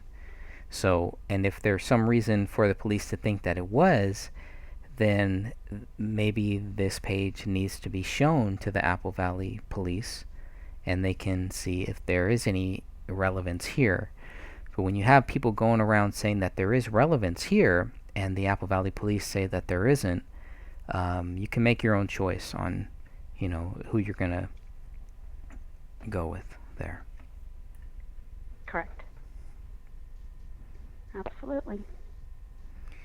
So, yeah, I think it's very, very clear. There's no, the whole thing is I don't want to bash this journal page because I do believe that Natasha gave this to us, that she was sincere giving this to us. Now, that's my personal view on it. So, I'd rather have this page than not have it. But after reading this, I don't see anything here that would help me understand why David Crowley is guilty. And I know people can say, well, that's just because you're just, there's nothing that's going to convince you that David Crowley is guilty. And that's not true. I began and I will end looking at this case, looking for something, anything to prove David Crowley guilty. But if the police have no motive, if they can't connect any of this stuff, any of the evidence that people keep talking about, if it can't be connected to David, why would I believe David's guilty? That's just not going to happen. So let's look I haven't been able to find the motive at all. No, there isn't any. No, there really isn't. No. There wasn't finances. He did have a deal. They were working on that. He wasn't walking away from it. He was very optimistic in his email to Jason Allen. I just don't see where they were despondent. No, but some of that stuff is, some of that stuff, it seems like the Crowley family, Sidra's family, Camel's family, they don't know about that. It seems like they were very compartmentalized. There's a lot of stuff that they do not know of. And I don't know if that's true, but I want to make sure that they know everything, that they know all of these facts before they just say that their family member is guilty. Before they just say that what the police told them is true. There's a lot of other facts that they need to look at. And if they can look at those facts and then still think whatever they want to think and then still think that David Crowley is guilty, great. Okay, fine. Believe whatever you want. Whatever you want. Don't tell anybody else what they should think, but you can believe whatever you want. But if you have not looked at these facts that we continually talk about, and you're still going to believe that David Crowley is guilty, there's something wrong with you. And my personal belief is that this was just given to us to say, hey, they were having issues. and here's the proof, and this is why David killed him, or killed them. Now you have proof, you can move on. Yeah, and this isn't proof. We don't even know if it was written by her. We are told it is by a family friend who didn't even use her real name. But, okay. I feel that it's a big distraction. That's my opinion, though.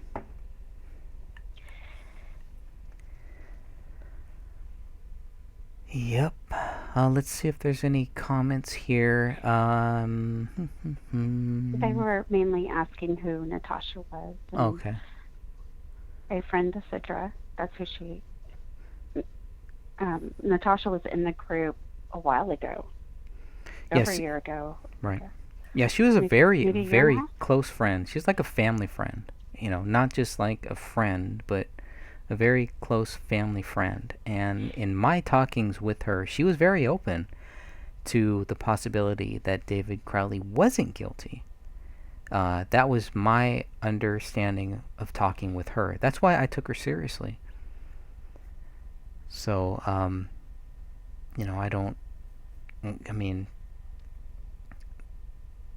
she's she's in two different spots. She's trying to speak for the Alam family, and at the same time, she obviously has her own views on it. So, I always wanted to make that distinction of the fact that sometimes some of the things that she says is coming from the family, not necessarily coming from her. But for whatever reason, the family is not. They don't want to talk about it. They don't want to talk with us. I don't know. It's like the closer that you try to get to these families, the more strange the theories that they hear about us are. And they're just like, it's like when you can actually get them to talk to you one-on-one, it's totally different than anything that they might think about who we are. That we just think that, the government killed David and blah, blah, blah, or whatever. It's totally different. And I think there are people that are trying to compartmentalize both of these families, both sides of David's and Kamel's family, to keep them away from looking for themselves, for looking at any possibility that maybe what they were told is not true. And I think there was a lot of pressure, and it was early on, much early before we even got any of the documents. And I can tell that by my conversations from Sidra, when Sidra was talking about how the police found footprints of David, they found fingerprints of David, they found his prints on the gun. None of that was true. But I was talking with her about this all before the case had even closed. This is the stuff she was fed. She was fed so much stuff, so much propaganda, that I can't blame her for thinking that David Crowley is guilty. It was beat into her head by so many different people. But then when the evidence came out, everybody stayed silent. That's the big problem. So either they don't know, they don't want to know, somebody doesn't want them to know. One of those three. I feel very bad for the Alams. I really do, because I can't even imagine what they have gone through. And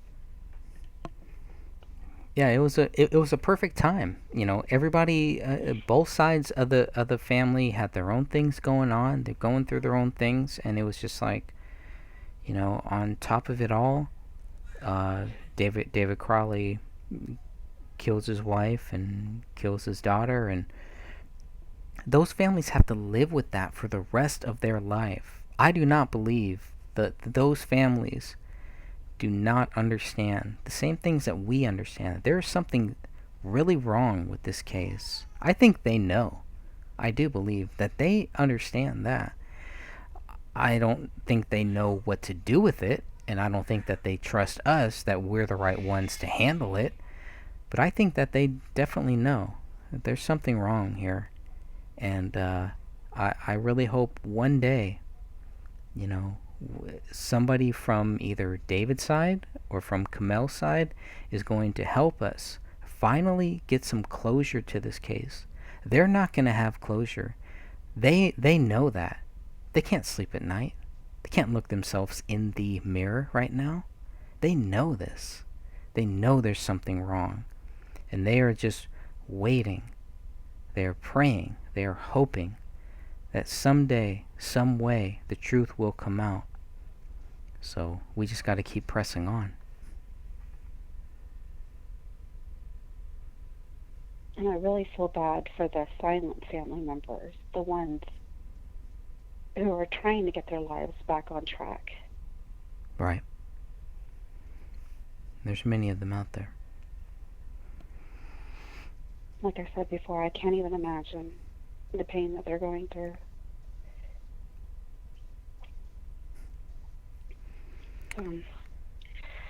Well, I'm going to type up or make the corrections and try to add this to the files so that other people can take a look at the analysis.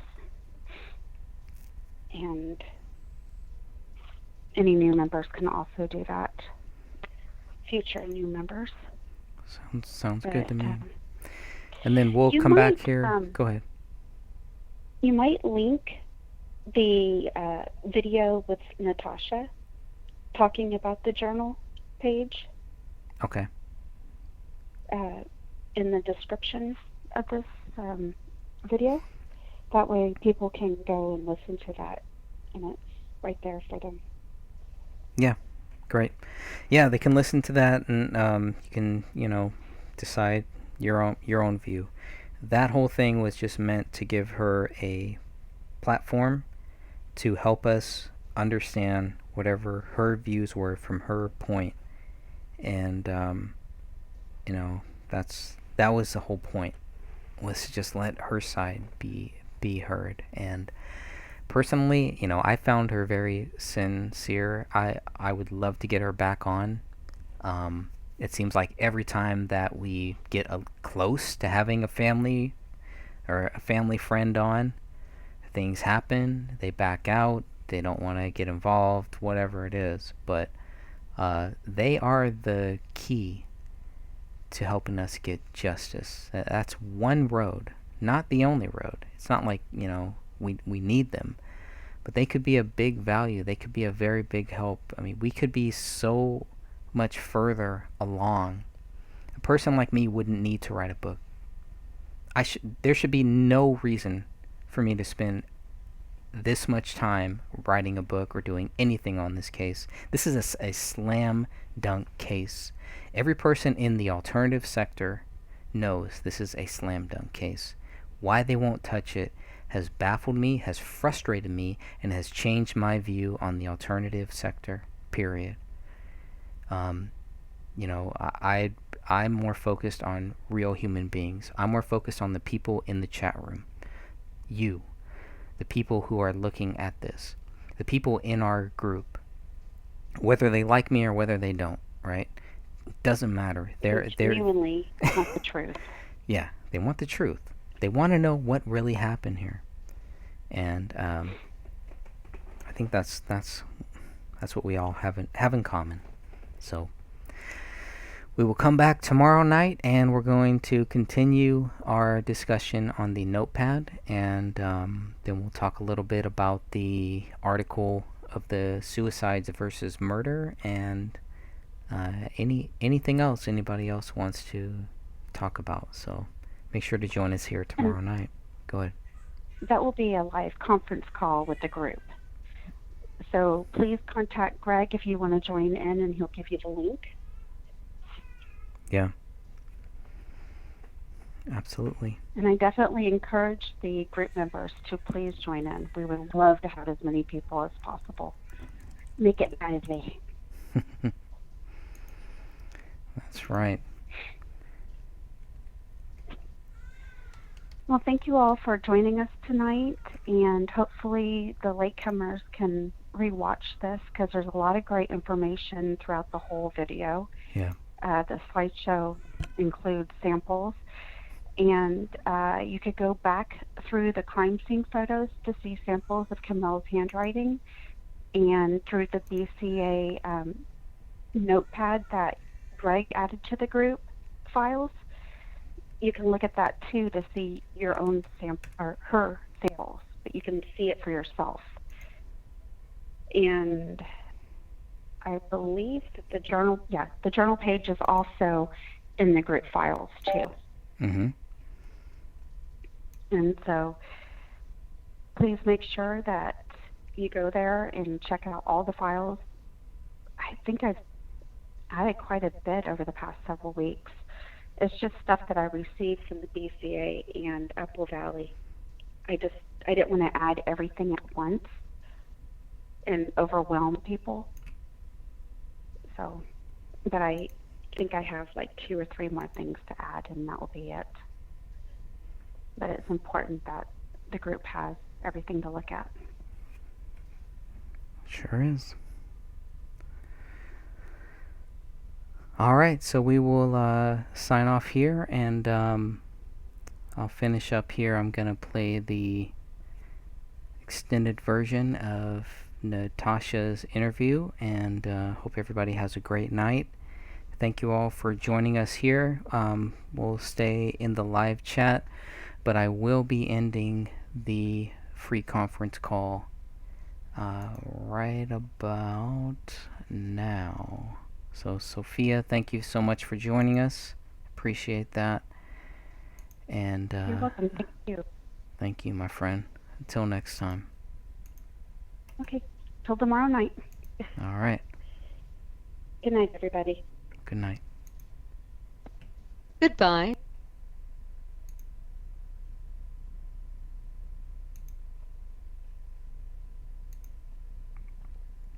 We'll read it together, and we'll post it into the group so the group can all read it too.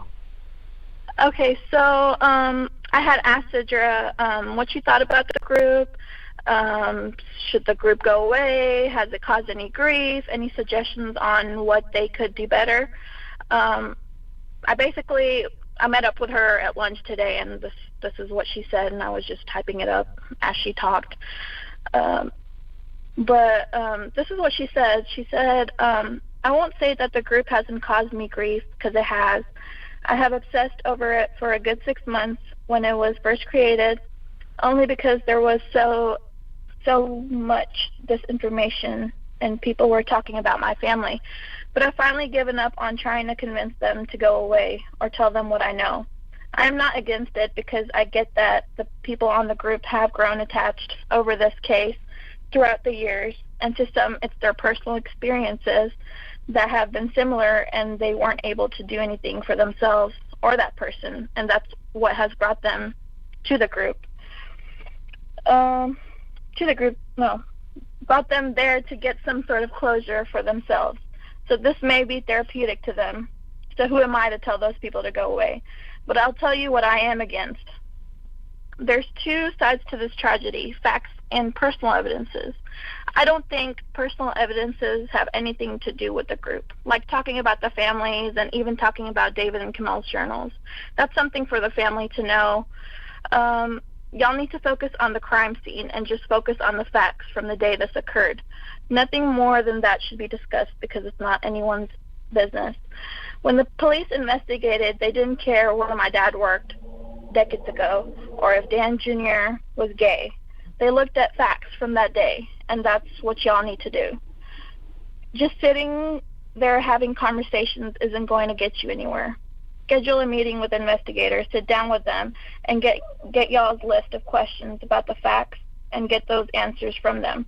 If they are not willing to sit down with you, I can try to see if they would be willing to meet up with y'all or would be willing to answer some questions over a call. I'm sure that I can convince Gummert to do that. But yeah, I think that's all I have for y'all. Good luck, and I hope you guys can get the answers y'all are looking for. That was basically what she said today over lunch for you guys.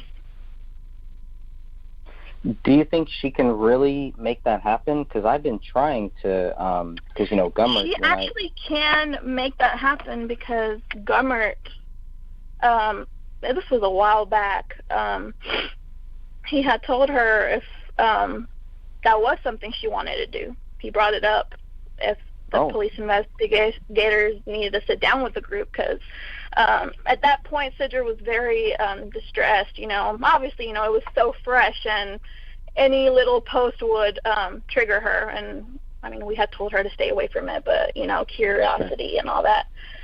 But yeah, that was one of the things that was brought up by them, that if that was something the family wanted, they would be willing to do that. So I'm sure, like, you know, now time has passed, and that Sidra could ask Gummert if that's something they would be able to do.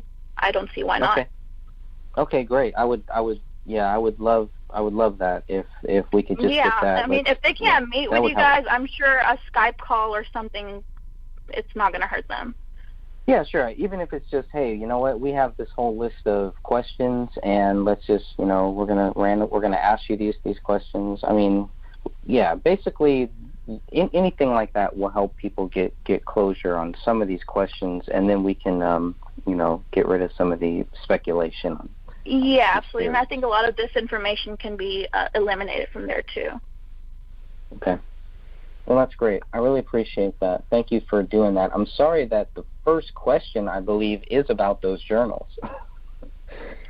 So, kind of like, she's like, yeah, well, I mean, and that's the most... Yeah, I mean, I see her point of view. You know, the weird thing about me is I get to see both sides. I agree with you guys at certain aspects, and I agree with Sidra, you know.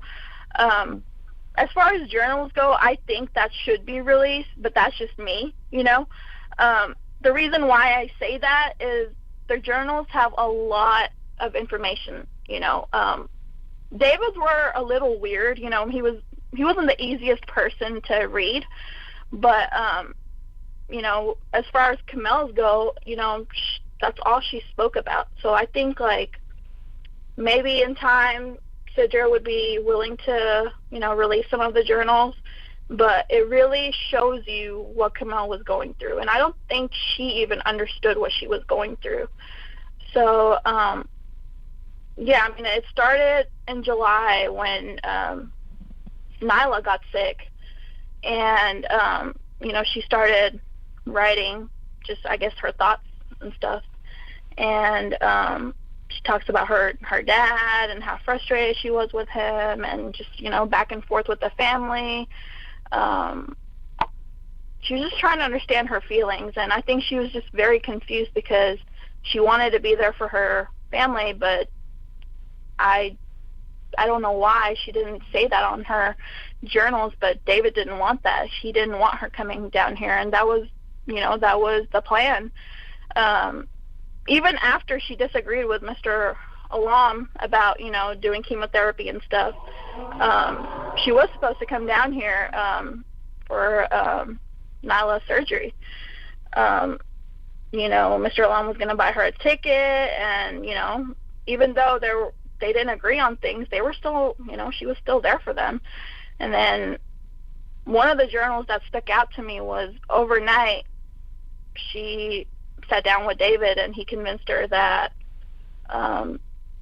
she shouldn't come here. That's not her family anymore. Ronnie and David are her priority, and you know, let them figure it out. And it's just a pattern. Like, it's very interesting, you know, reading them and seeing how it shifts and how her even her own emotions change. You know, she starts doubting herself. You know, she starts off strong, and you can see a pattern. So yeah, I don't know exactly what else you wanted me to cover on her journals. Well, I think there's a lot. I mean, anything that would help us understand what they read in those journals that made them think that David Crowley was guilty would definitely be good. Now, I mean, just to before we get there, I just want to, people should really recognize that's a big deal if Kamel's mom, is going through all of this pain, all of this suffering. Why wouldn't David want Kamel to go see her mom? That was kind of about bothers control. me. It was more about control for him. I think ever since that time when Kamel called her dad and said she was leaving him, I think ever since then it was very, I guess he was scared for that. He didn't really like for Kamel to come down here. I mean, I don't know if you guys know this, but she's only came down to Texas twice. And it was the 2 times that she got the cars. And one of those was Sidra's graduation. But any other events, she never came down to Texas. Sidra was the one that would go in the summer and, spend Christmas with them because she just couldn't come down here. And I think that speaks, like, a lot, too, because it just shows, I mean, what daughter wouldn't want to visit their, her family and her friends in Texas? And I think that speaks a lot from his side on how controlling he was on that aspect. I mean, everybody, every man is different, and to a certain extent, there is some control there, and that's totally fine. Everybody has that in their relationship, but, to a point where, you can't do certain things. He's making her quit her job, and he even writes that in his journal on how he planned it, and he was surprised that he was able to convince her. So, I mean, it just shows manipulation, it just shows, like, how possessive he was over her. And, the night of David's reunion, he writes about that, how, one of his old buddies from school, complimented Kamel and, called her beautiful and whatever. And, he didn't like that. And he just writes a whole article, which was so crazy, and it shows his possessiveness. He says she's mine, and I married her because of her beauty, and it's bizarre. I don't have the journal with me right now, so I could read it, but he was very possessive. Even Ronnie, he writes about her, how he came in between their marriage, and as a parent, I would never think my daughter would come in between me and my husband, so I mean, it just shows how possessive he was over Kamel. So I think that's part of the reason why, she wasn't able to come down here. He was scared. He didn't want her, coming down here and maybe, changing her mind and wanting to stay here in Texas. I don't know what was going through his mind, but I think that had a lot to do with it.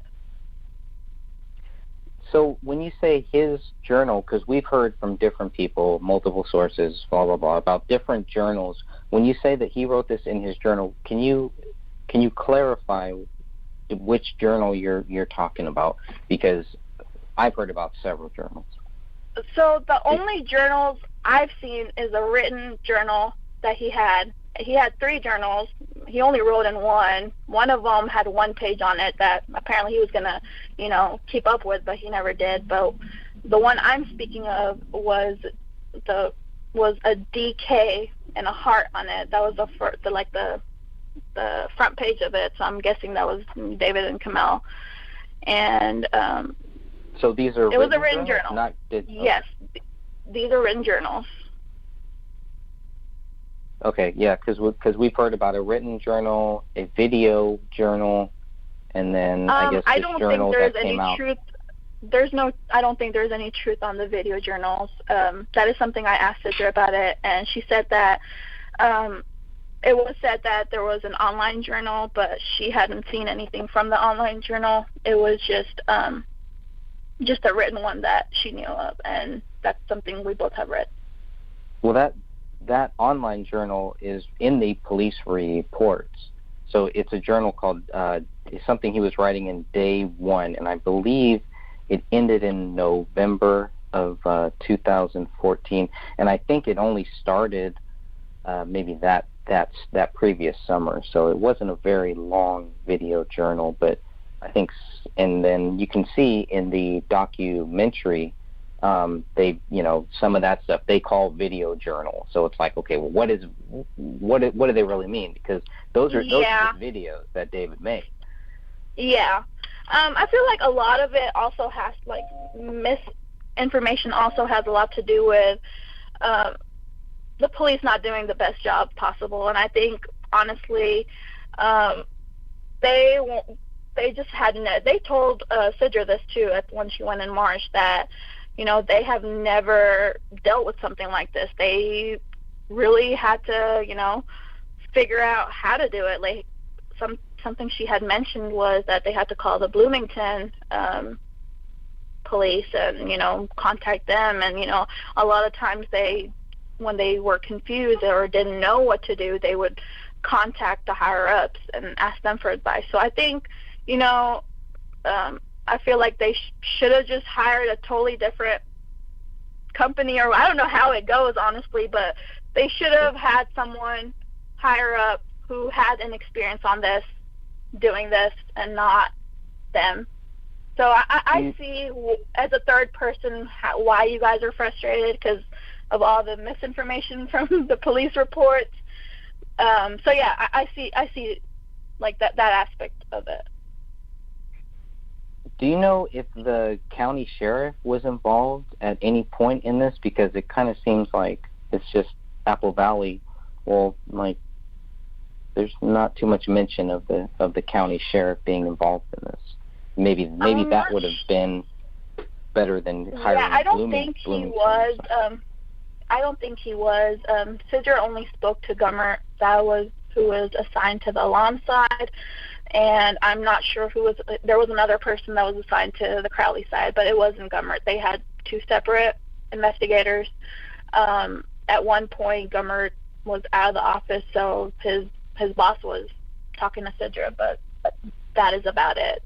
I don't know if there's anyone else. Okay. I'm sure there were a lot of people involved, but yeah, seems like it. Yeah, there were a lot involved here. So okay, so we got that journal.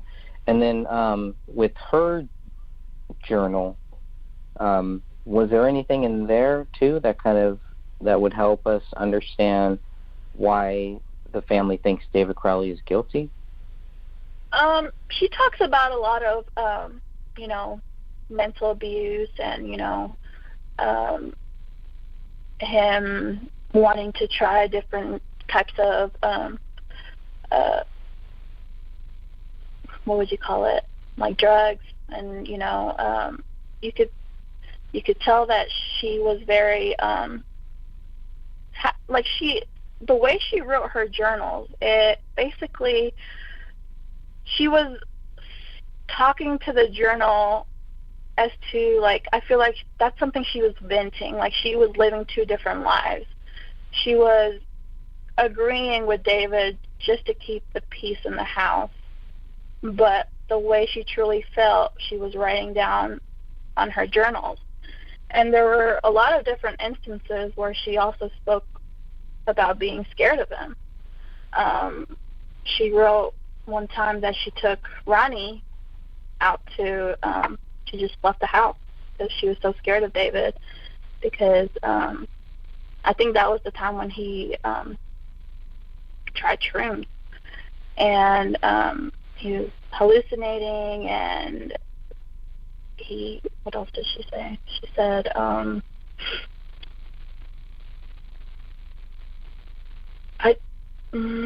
I wish I had the journals on me, but she basically just talks about how scared she is, and that's not something that Ronnie should be around, and apparently she didn't even know he was going to do, which she was really angry about. They hadn't, that caused a really big rift between their relationship, because that's not something that Kamal wanted Ronnie to see, Was David doing this by himself, or was he with friends? No, this was by himself, and she wrote that she locked him in the room. I don't know which room she locked him in and how she did that, but she said that she was scared for him and she didn't know how to handle it. And she also wrote that she thought about calling his dad, but and she also wrote that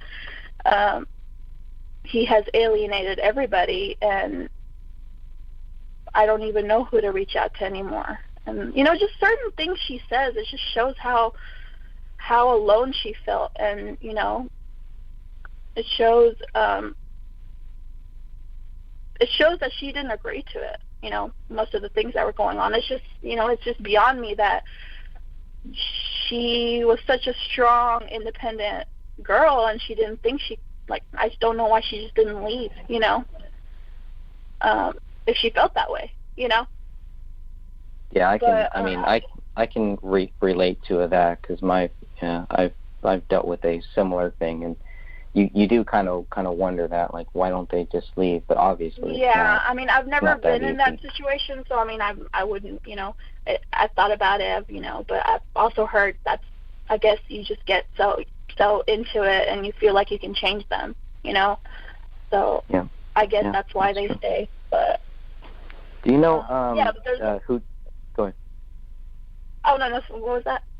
I was just going to say, going back to the drugs, I was just trying to, do you know who he got those from? Is there any mention of, like, who? Because obviously he doesn't just, and really, to be honest, I've never done shrooms or anything, but if I was going to do something like that, I wouldn't want to be by myself, and I definitely would not want to be around my wife. I'd want to be with close friends that I trusted. Yeah. Right. And that was something, that was part of the reason why she was writing in her journal, because she was so that he would do that to her. He would put her in that position where she wasn't even aware of this, So that was part of the reason why she even wrote it in her journal.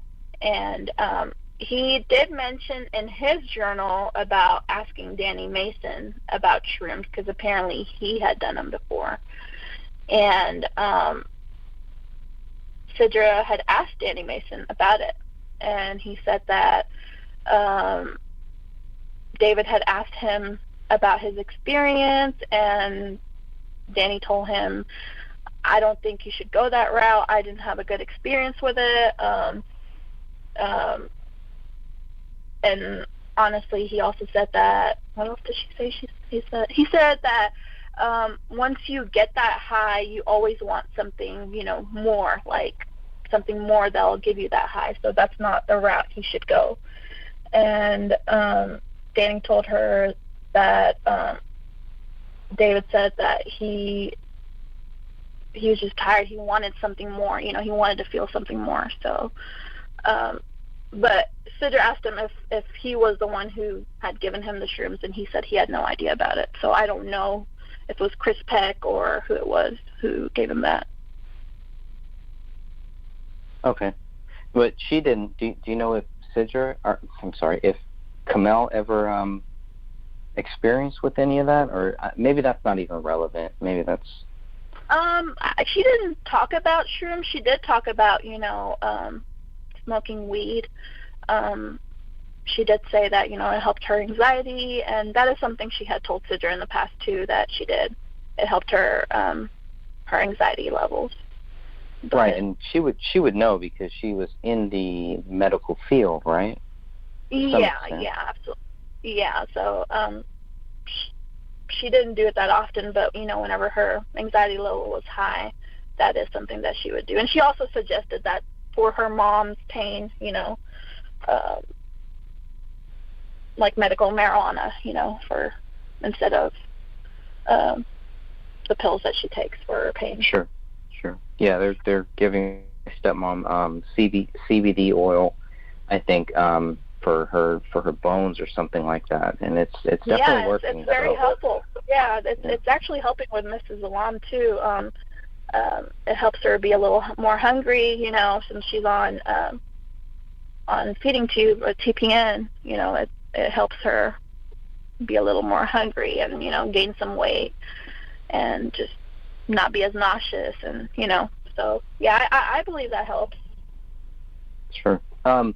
Going back a little bit to what you said about when Kamel wanted to leave David, I'm trying to get a good timeline about when that first happened, when Kamel contacted her dad. And I know it's been mentioned, but just thinking here now, I'd like to have that so people can go back and say, okay, at this time. Don't quote me on this. Sure. Don't quote me on this, but I think it was around 2012. It was summer 2012, I believe. Okay. Or no, actually, no. I think it might have been later on. No, it was actually before that. It was 2011, actually. Okay. Yeah, because when Kamel had came down for Sidra's graduation, high school graduation, that is something, Sidra didn't even know about this. Mr. Alam did not tell Sidra about this conversation at all. He kept it to himself and didn't tell his wife or Sidra that Kamel had called him. He didn't, I guess that was their little secret. But Kamel had told Sidra about it, and in 2011 when she came down here, and when we were having lunch, it was brought up, and I was there too. It was a very weird lunch. That is where I saw the disconnect from Kamel. Okay, so all three of you were kind of there? Yeah, David was there too. Who was there? Oh, David was there. Okay. Yeah. But there was something odd? You just felt something weird, or? Kamel was a very perky person, she has a lot of energy to herself, and, I'm sure you guys can gauge that from the videos on how she is. The way she was talking and the way she would look at David for approval, that's something I've talked about before too, but that is something that struck out to me. I don't think Sidra had noticed that. I even brought it up to Sidra, and I said, Kamel's pretty different. She's talking a lot more like David, and she's like, well, they're married, you live with somebody, you start talking like them. And I was like, yeah, but any little thing we talk about, she always looks at David like, is it okay? I think I had mentioned that I had arranged a little get together for the girls in her last visit in May.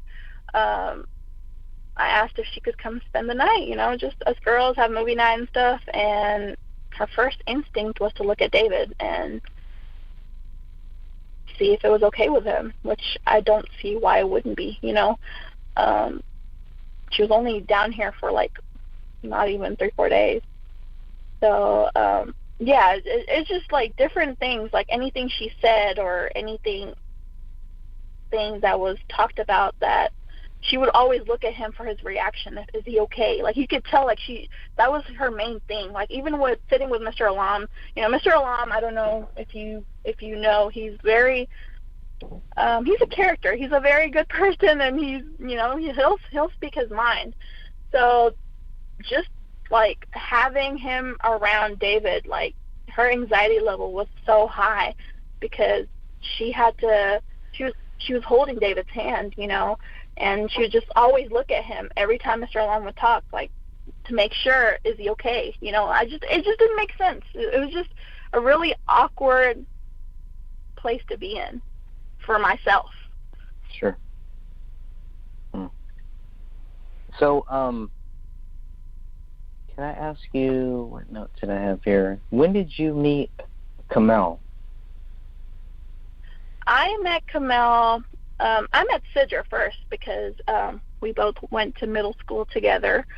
My dad, he is Italian, and my mom is Pakistani, so that's how we had something in similar. When she moved down here, she didn't speak English at all, and she had no friends, and I could relate to that. So we became friends really, really quick, and both of our moms, they got together, and it just, we just had a lot of things similar, and it grew pretty fast, and I met Kamel, I would say, when I was 13. Yeah, 13, 14. So it's been a while. Our families are really close. We both lean on each other, and the Lom side of the family has helped me a lot. We used to live in Dallas, and I actually moved down to Waco with them. That's where I met my husband too. And yeah, so like the Lom side of the family is a pretty big chunk of my family too. I don't have any family here in Waco. They're all I have. But yeah, Kamel was a pretty big part of my life till she was here in Texas. I saw her every day. So that's why I saw a disconnect when she came back from Minnesota, her last visit, because she wasn't herself. And her last visit, just to clarify, was what year? Maybe a month? It was 2014 in May. Okay. May. That is when she got her the car.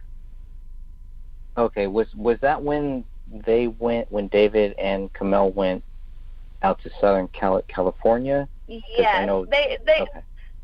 The reason why, and that's part of the reason why I think David's also controlling. They weren't going to come to Texas. The only reason they came down was because apparently his mom couldn't take care of Ronnie, so they needed someone to take care of her for a little while they were there. So they dropped Ronnie off, and since Nyla always talks about wanting Ronnie, because she left Ronnie for 2 months back in the day too, so I guess they could trust her. So yeah, they came down for a couple of days, left Ronnie, and then they went to California, and then they came and picked her up, and they got the car and went back to Minnesota. So they drove. Did they drive from Texas to Minnesota? Yes. Back home. Okay. Yes. Okay. They left the black Corolla Toyota. They left that, and they left in the Acura. Okay, yeah, that's always been the other thing, and I really thank you for clearing that up about the whole car thing. So if you could just kind of summarize about the whole cars, so everybody knows, the situation. So before they went to Minnesota, Mr. Alam had I think it's when David graduated. Mr. Alam had bought David a car, which was the gray one. Do you know what year that was?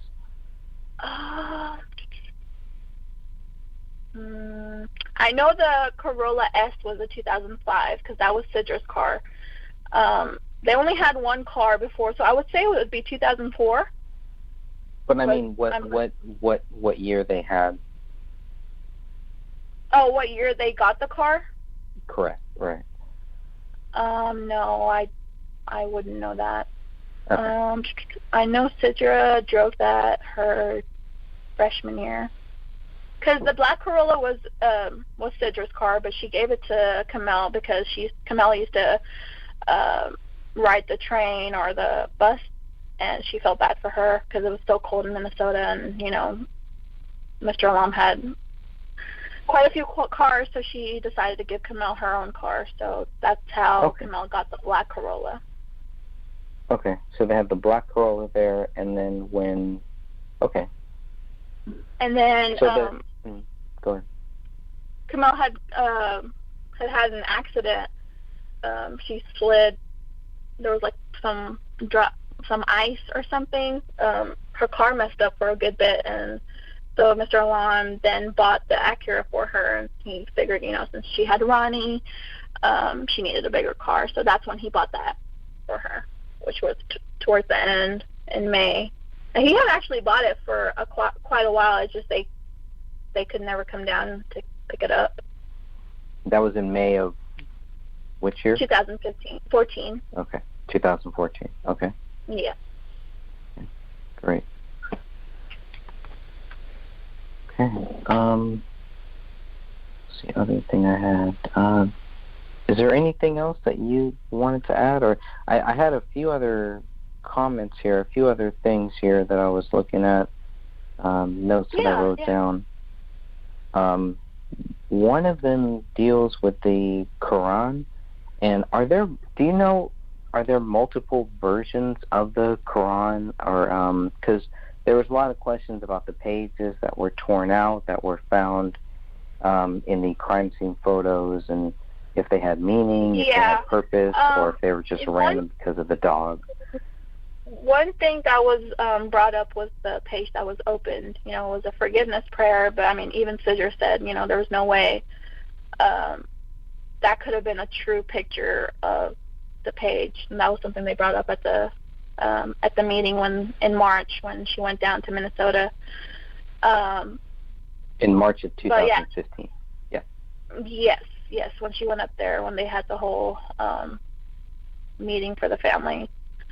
But yeah, it was open on the forgiveness prayer, but even Sidger said that, I mean, it was on the floor and the dog was there, it could have been moved, who knows, Well, because there are multiple photos that show multiple pages torn out, so it isn't like there was just one page that was torn out, which is what we kind of thought first, that there was one page left on her body or something. The picture that they showed Sidra was the one with the book was still intact, I believe. So I think that was the picture. So it wasn't it wasn't the other pages that were torn out that were shown to her. The only one that was shown to her was the one that was on the book that was opened. Okay. So they only showed her one out of many of. I mean, because in those photos you can tell it's multiple pages, multiple things that are torn out. Yeah. I believe what she told me was that they had zoomed it in to to the Quran, and that's how she knew what it was. Okay. Do you know at that time, in March of 2015, did they tell her about what was written on the wall? Yeah, that was actually the first time they had told both families about what had been on the wall, and that was something Sidra was, upset or, questioned why it was even hidden in the first place, just didn't make sense why they needed to hide it, and they basically just said, they wanted to show it in person. They wanted to, they were waiting for the meeting. The meeting was supposed to happen when all of this happened within a month, but because of Sidra's mom, it was hard for her to just, leave her dad with everything. They needed to get everything figured out before she could leave him. Right. So and at that time, both of the families were they communicating with each other, or how did that work out in the first couple months? Mr. Alam did not speak to any of the family. Sidra was the sole person dealing with everything. Miss Alam was really sick at the time, and they were in Dallas in another hospital. So Sidra basically told Mr. Alam, don't worry about anything. I'll take care of it. You worry about Mom. Her husband will take care of the businesses, and she'll handle all of this. So that was what was decided in between all three of those. Do you think that any of that was encouraged by the Gray State team? So I believe when the whole documentary thing happened, I think, yes, I do believe, I think they took advantage of Sidra, her being naive and, wanting to see the good in everyone, which, I mean, even from certain things that had happened, and while I was there, I kept telling her, just don't trust everybody, and it stuck out to me, especially with Mason Hendricks.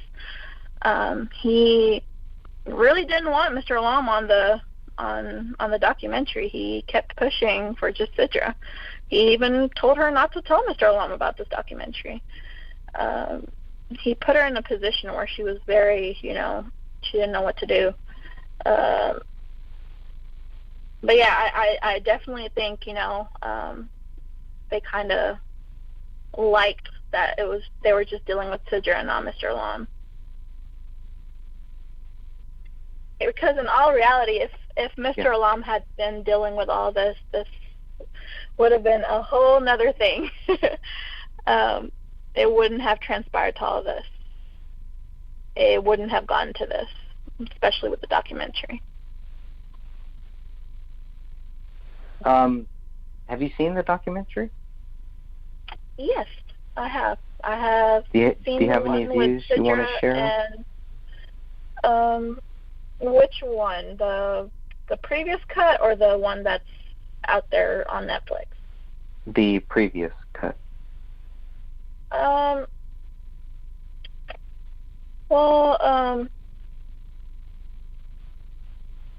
what could I say about that? They picked and choose what they wanted to put in there, obviously. They did a lot of editing. They just took out some words that Sidra had said and Mr. Alam had said. But the things that should have been there weren't on there that they really wanted on there. When you're comparing the two versions, is the narrative a lot different?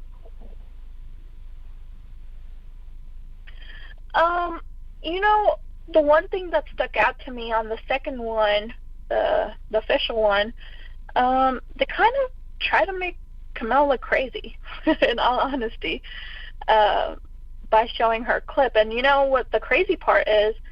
Mr. Alam had never seen that footage till the day it got released, so that was the shitty part in all really? This.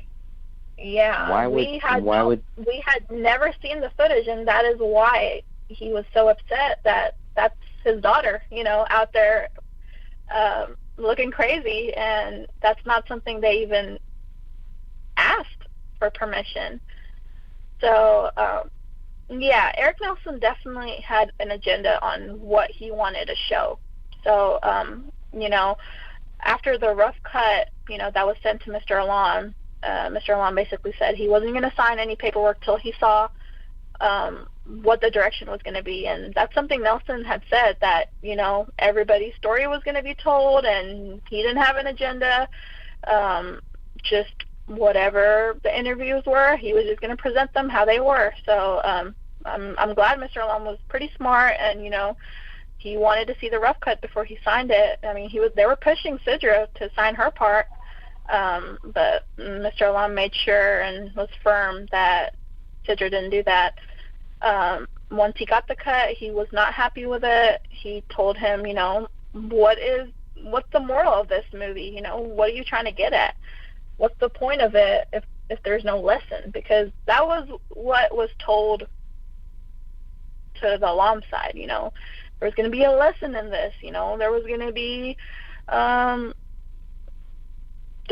something for others so they can be enlightened. PTSD or mental abuse, or for with women, just something. There should have been something. In all honesty, there was nothing about that documentary.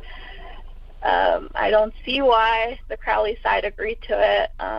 It shows their son as a crazy lunatic. If the roles were reversed, I would have never wanted that out for my son, But that's just me. Yeah.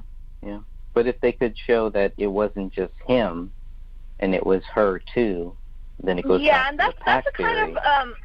That's kind of what I felt. There was no reason for them to put that footage in of Kamel. Agreed. I feel like the reason why they put that in is to put that pack theory in people's head that maybe she was going crazy. Maybe they decided it together. So I just didn't see the point of that. And another weird footage was Ronnie in the basement. And that made no sense. And the other one, I'm glad you brought that up. The footage of Ronnie talking about the bloody man, they make that seem so bad, and it's actually really funny. It's I don't know if you've seen in the certain movie productions, there's this little red man that shows up before a movie starts. Can you name one? Because I've been looking for this for months, maybe years now. I will get back to you on that. I can't find it. I will get back. I will get back to you on that. Cool. Yeah, but it's this little red man that they always scared her with. He was a little red man, and that footage was actually recorded by. Could be a touchstone thing. I'm sorry. Go ahead. Yeah, it could be. I think so. I'll look into it. I'll ask Sidra. She probably knows. And I'll let you know. But yeah, it wasn't anything. I mean, yeah, I know as the third person looking in, it sounds so creepy for a little kid to say that, but she was a very, she had a very broad imagination. She talked like that, and they just turned it around and made it sound so awful for her. Like, No, she was very bright. That's the way. Yeah. Like, she was bright. She could understand all the. Yes. She was extremely bright. When I met her, she it didn't seem like I was talking to a 5-year-old.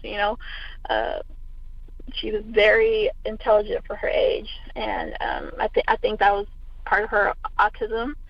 I know that they're very bright, and so I think that has to do with that. But yeah, just going back to the documentary, certain things they showed had no reason to be on there, and that were shown were completely out of context. So that was what Mr. Alam didn't like. Yeah. And the sad part is, the Alams this had already been decided, and they were like, they got their interviews towards the end. It was around July. Sidra was like 9 months pregnant when they shot all that. So apparently they weren't even going to be on the interviews, and not Danny Mason, I always get them confused. Mason Hendricks convinced Nelson to put them on there. So yeah, it was a pretty shitty part on their end, and I think Crowley's are to blame too, because they had no contact with the Alams. Sidra was always the one trying to contact them for anything, and I get they feel guilty or with what happened, but communication was very, very poor, and it was all through like Mason and Sean, and they shouldn't have been even in the middle of this, in my opinion. It should have been the families talking, and that just wasn't it. Dan Senior never wanted to talk. It would be through email or a text message, and a day late or a week late conversation. So yeah, they're a hard family to communicate with, and that's something even his friends say, that's just how they are, that they're a little weird, I guess. I don't know. Yeah, right, which is different than saying that, because they weren't talking to David, or because they didn't talk with him every day or whatever, Yeah, because that's something Mr. Alam brought up. He said, I understand, from our side, we're far away, we're dealing with nihilisticness. Well, what was y'all's excuse for not, being in each other's lives, like, he's like, if that was me and my daughter isn't talking to me for this long, and she lives literally 10 minutes away from me, I'll pop up at her house, So, I don't know. Their family was a little odd, but I mean, I'm not going to say too much on that. I don't know them that well, so. Yeah, sure. Can we go back to a little bit about when we're talking about Rainey in the basement? And can you give us the correct pronunciation of what the daughter's name? Yeah. Can you say the name? Her name is Rania. Okay, thank you. Rania. But, okay, so can you give us a little, because you've watched that documentary, you've seen both versions of it. The version that they certain people have, kind of teased us with or tempted us with or whatever. But in that version, what is happening with Rania in the basement? Is there any...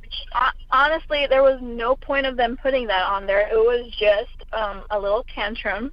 She was in timeout, and that was all there was to it. And it was funny how she was acting. And David loved, the thing with David, he documented everything. This may be TMI, but he even recorded her first poop, But that was just him, he loved recording things like in the moment. You'll see a lot of their pictures, they're not posed pictures, they're in the moment pictures. That's what he loved. So it was just something he documented, and they chose to use that, I guess. Yeah, that seemed kind of strange. Out of all of the stuff that they had, yeah, that seemed kind of strange that they would use. They were just really trying to, prove how David was, and make him look uglier, in my opinion. Yeah, but they put that, like, it's not just that they showed it in there, it's where they showed it. They showed that in the cult section. So we're here talking about this cult, this and that, and, like, I don't know, like, a lot of that stuff. Yeah, you just don't get a good feeling after you watch that. No, because it's just more like fear. It's like, well, it raises so many different things, whereas a documentary is supposed to give you closure. It's supposed to help us understand what really happened here so that we can move on. This did not. And this is not a documentary. So, absolutely not. I completely agree with you, and that was part of the reason why Mr. Lum and Nelson were going back and forth. He said he was going to add some stuff in the end. He was going to...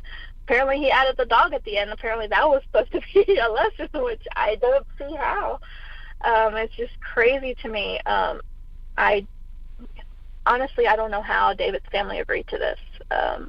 I wish they would have taken back their interviews too, and this wouldn't have happened. But now, is it possible that they signed the same contract that I signed, and that then they saw it later and they were like, wait a minute. Like, what the heck because is going on here? When I went with Sidra to the hotel where they were gonna shoot their interviews, they wanted them to sign it there, and Mr. Lum was not okay with that. He's like, no, I will not sign any paperwork till I see what your agenda is. So yeah, that could very well have been what had happened. But I also do know Sidra had told me that Dan Sr. had talked to her a little bit about this, and he didn't want to go through with this. Apparently Nelson had reached out to him when all of this had happened, right away, and he shut him down. But I think the Gray State family had a lot to do with why they went through with this. That's just my personal opinion from what I saw. I totally agree. Mm-hmm. They pushed it, honestly, Dan Sr., he's a very sweet man from what I have heard, him talk, the way he's talked to Sidra, he's a sweet man. Think he got manipulated into doing this, his friends basically, that's what he told Sidra was, they said this would be a tribute to his son, which I don't see how the heck this is a tribute. But, like you said, maybe he signed it off thinking that would have been a tribute. And afterwards it wasn't what it was supposed to be. Yeah, it was kind of the same thing that they told me. Oh, we just want to get to the truth. We think you guys are great. You guys are on to it. We just want to get your guys' side. And I'm sure, and now what I'm learning is they told everybody else the same thing. We just want to get your view. Yeah. That's it. Absolutely. But make sure you sign this document. Like, the only reason they wanted me to sign that document was so that I could not sue anybody else, so that I cannot sue it. And it was just like, wait a minute. Like, so I even tweaked it, and they didn't really notice it. But it was just like I don't really care, because I don't have anything, But it shows that they were not trying to make a documentary. They had ulterior motives, from what I'm saying. Absolutely.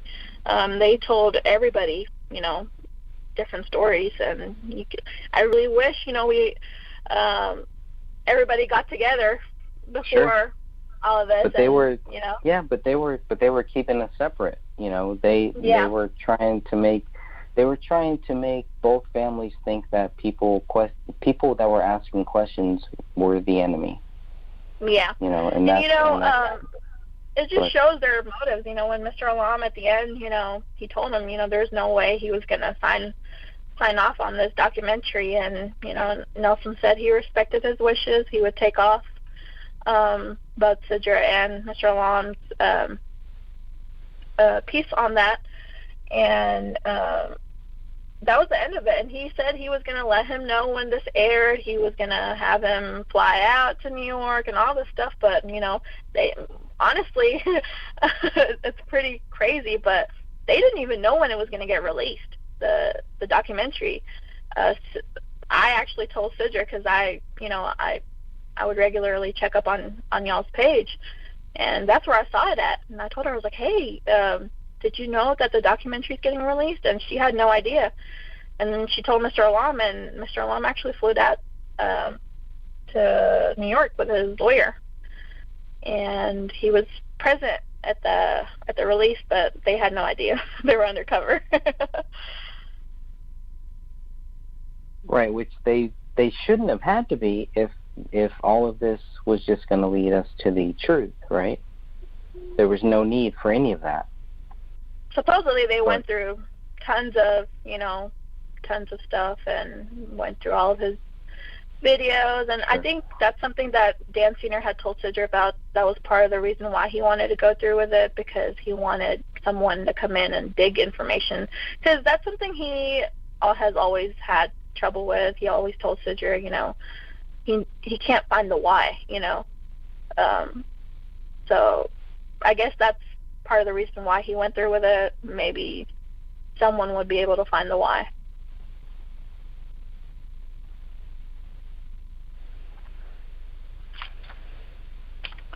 Do you know who interviewed them? So I don't know names exactly, but Nelson was there. I was there. I was sitting outside when they were getting interviewed. Nelson was there. Mason was there. Chris Peck was there. And there were two other guys that were holding the camera, and there was a skinny guy that was holding the microphone, I believe. Yeah, they wanted to interview both Sidra and Mr. Alam separately, but Mr. Alam didn't want that. He said that if they wanted an interview, it'd have to be together. So they both sat down together. So on the raw footage, they basically, if they wanted to show Sidra separately, they just zoomed it in all the way on her to make it seem like she was separate. So how much footage is there of them, of the alums? They try to get Kamel's side of the view on who she was as a person. Sidra talks about that. They talk about, when they got married. Mr. Alam was opposed that. They talk a lot about, most of it was for Sidra's side, when she went up there in October. So they touched up on that. Her interaction with David, and just basically he asked stories of Kamel, and if we knew anything about her paranormal activities, and if they had any occurrences. And Sidra had mentioned one that she had when she went up there in Minnesota when they were living in their apartment. So she brushed up on that part, so that was on the documentary as well. And they ended it showing that she was pregnant, and something good was going to come, which was so stupid, but Sorry, I just No, really that's hate weird. the documentary. No, I do too. I've only seen it once. And it was the only time that I watched it live. So I do not want to see it. But wait, so yeah, it's a bunch of vomit. Yeah, they actually didn't have the dog part. Then they ended it with showing Sidra's stomach and Are you just saying, serious? "Okay, yeah." Well, you know what they showed it because Sidra's due date was actually Rania's birthday. So they thought that was so intriguing, so they wanted to end it there by saying, "Oh, well, this baby's going to come on Rania's birthday," kind of thing, Oh. Okay, so they're pulling at our heartstrings. Okay. Yeah, they even said that they were going to do it that way because it was just crazy to me. Like, it was just so stupid. Yeah. I'm glad they pulled it out because, gosh. That seems weird. Yeah, that's weird. Yeah. They wanted some kind of emotional thing to end with. That's why they chose the dog. So everybody, he even said it. When Mr. Alam said, take our stuff out, he said, okay, we'll all have to take some stuff out. We'll go ahead and put the dog on there, so we could have that, ending to it. And, everybody can feel happy, giddy, I guess. Gotcha. I don't know how you could feel that way, but. I guess. All right. Anything else you want to end with here? I really appreciate your time, taking your time in. I mean, just going back to what Sidra said, I actually truly believe in, what she said. I, in my personal opinion, obviously y'all are, I'm not, who am I to say what y'all should do, but I truly feel like, if you just get out of the,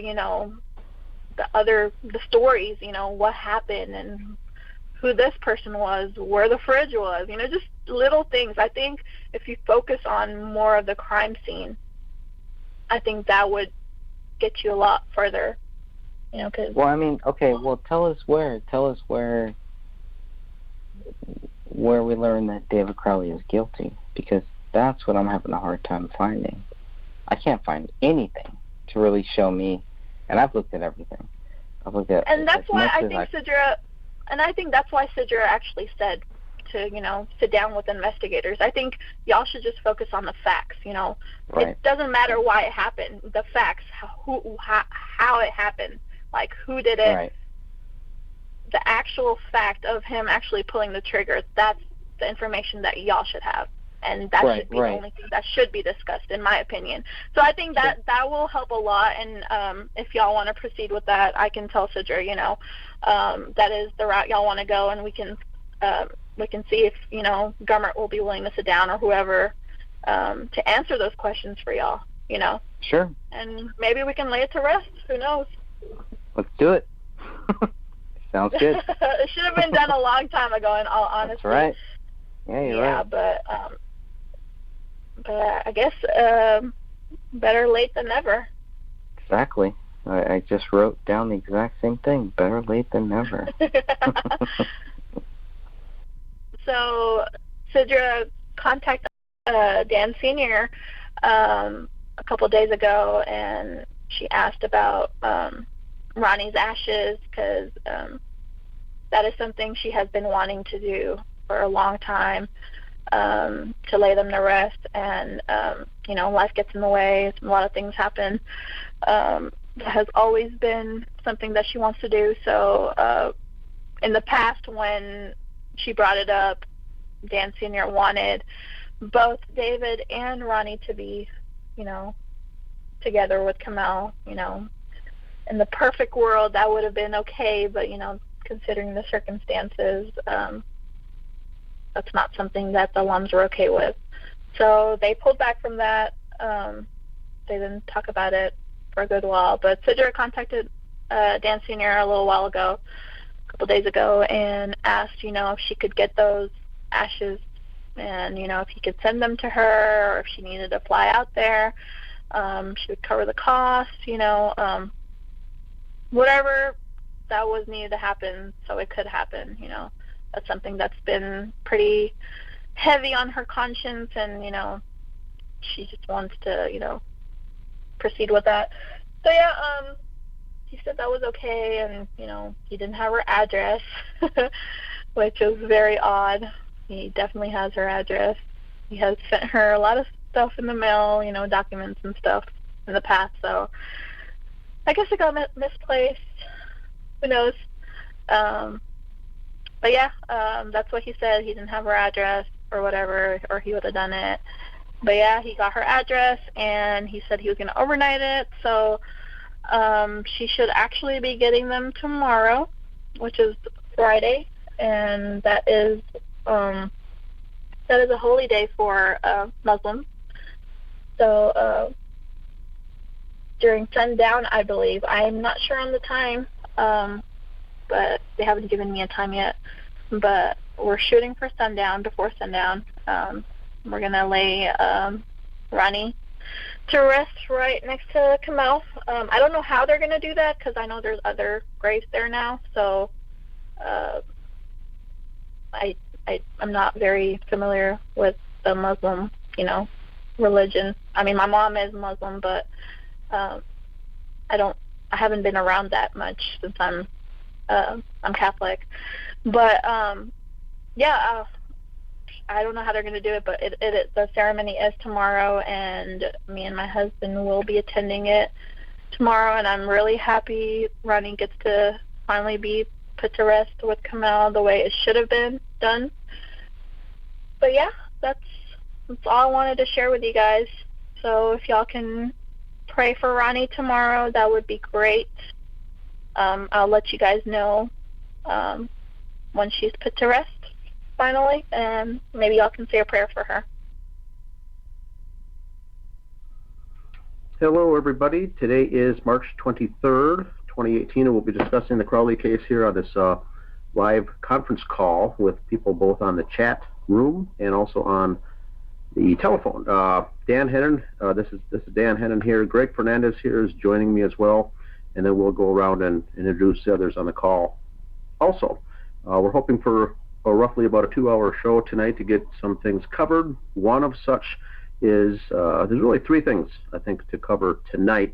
Number one is this new spreadsheet called Inconsistencies. It's a Google Doc made that people can populate the inconsistencies in this crime so far.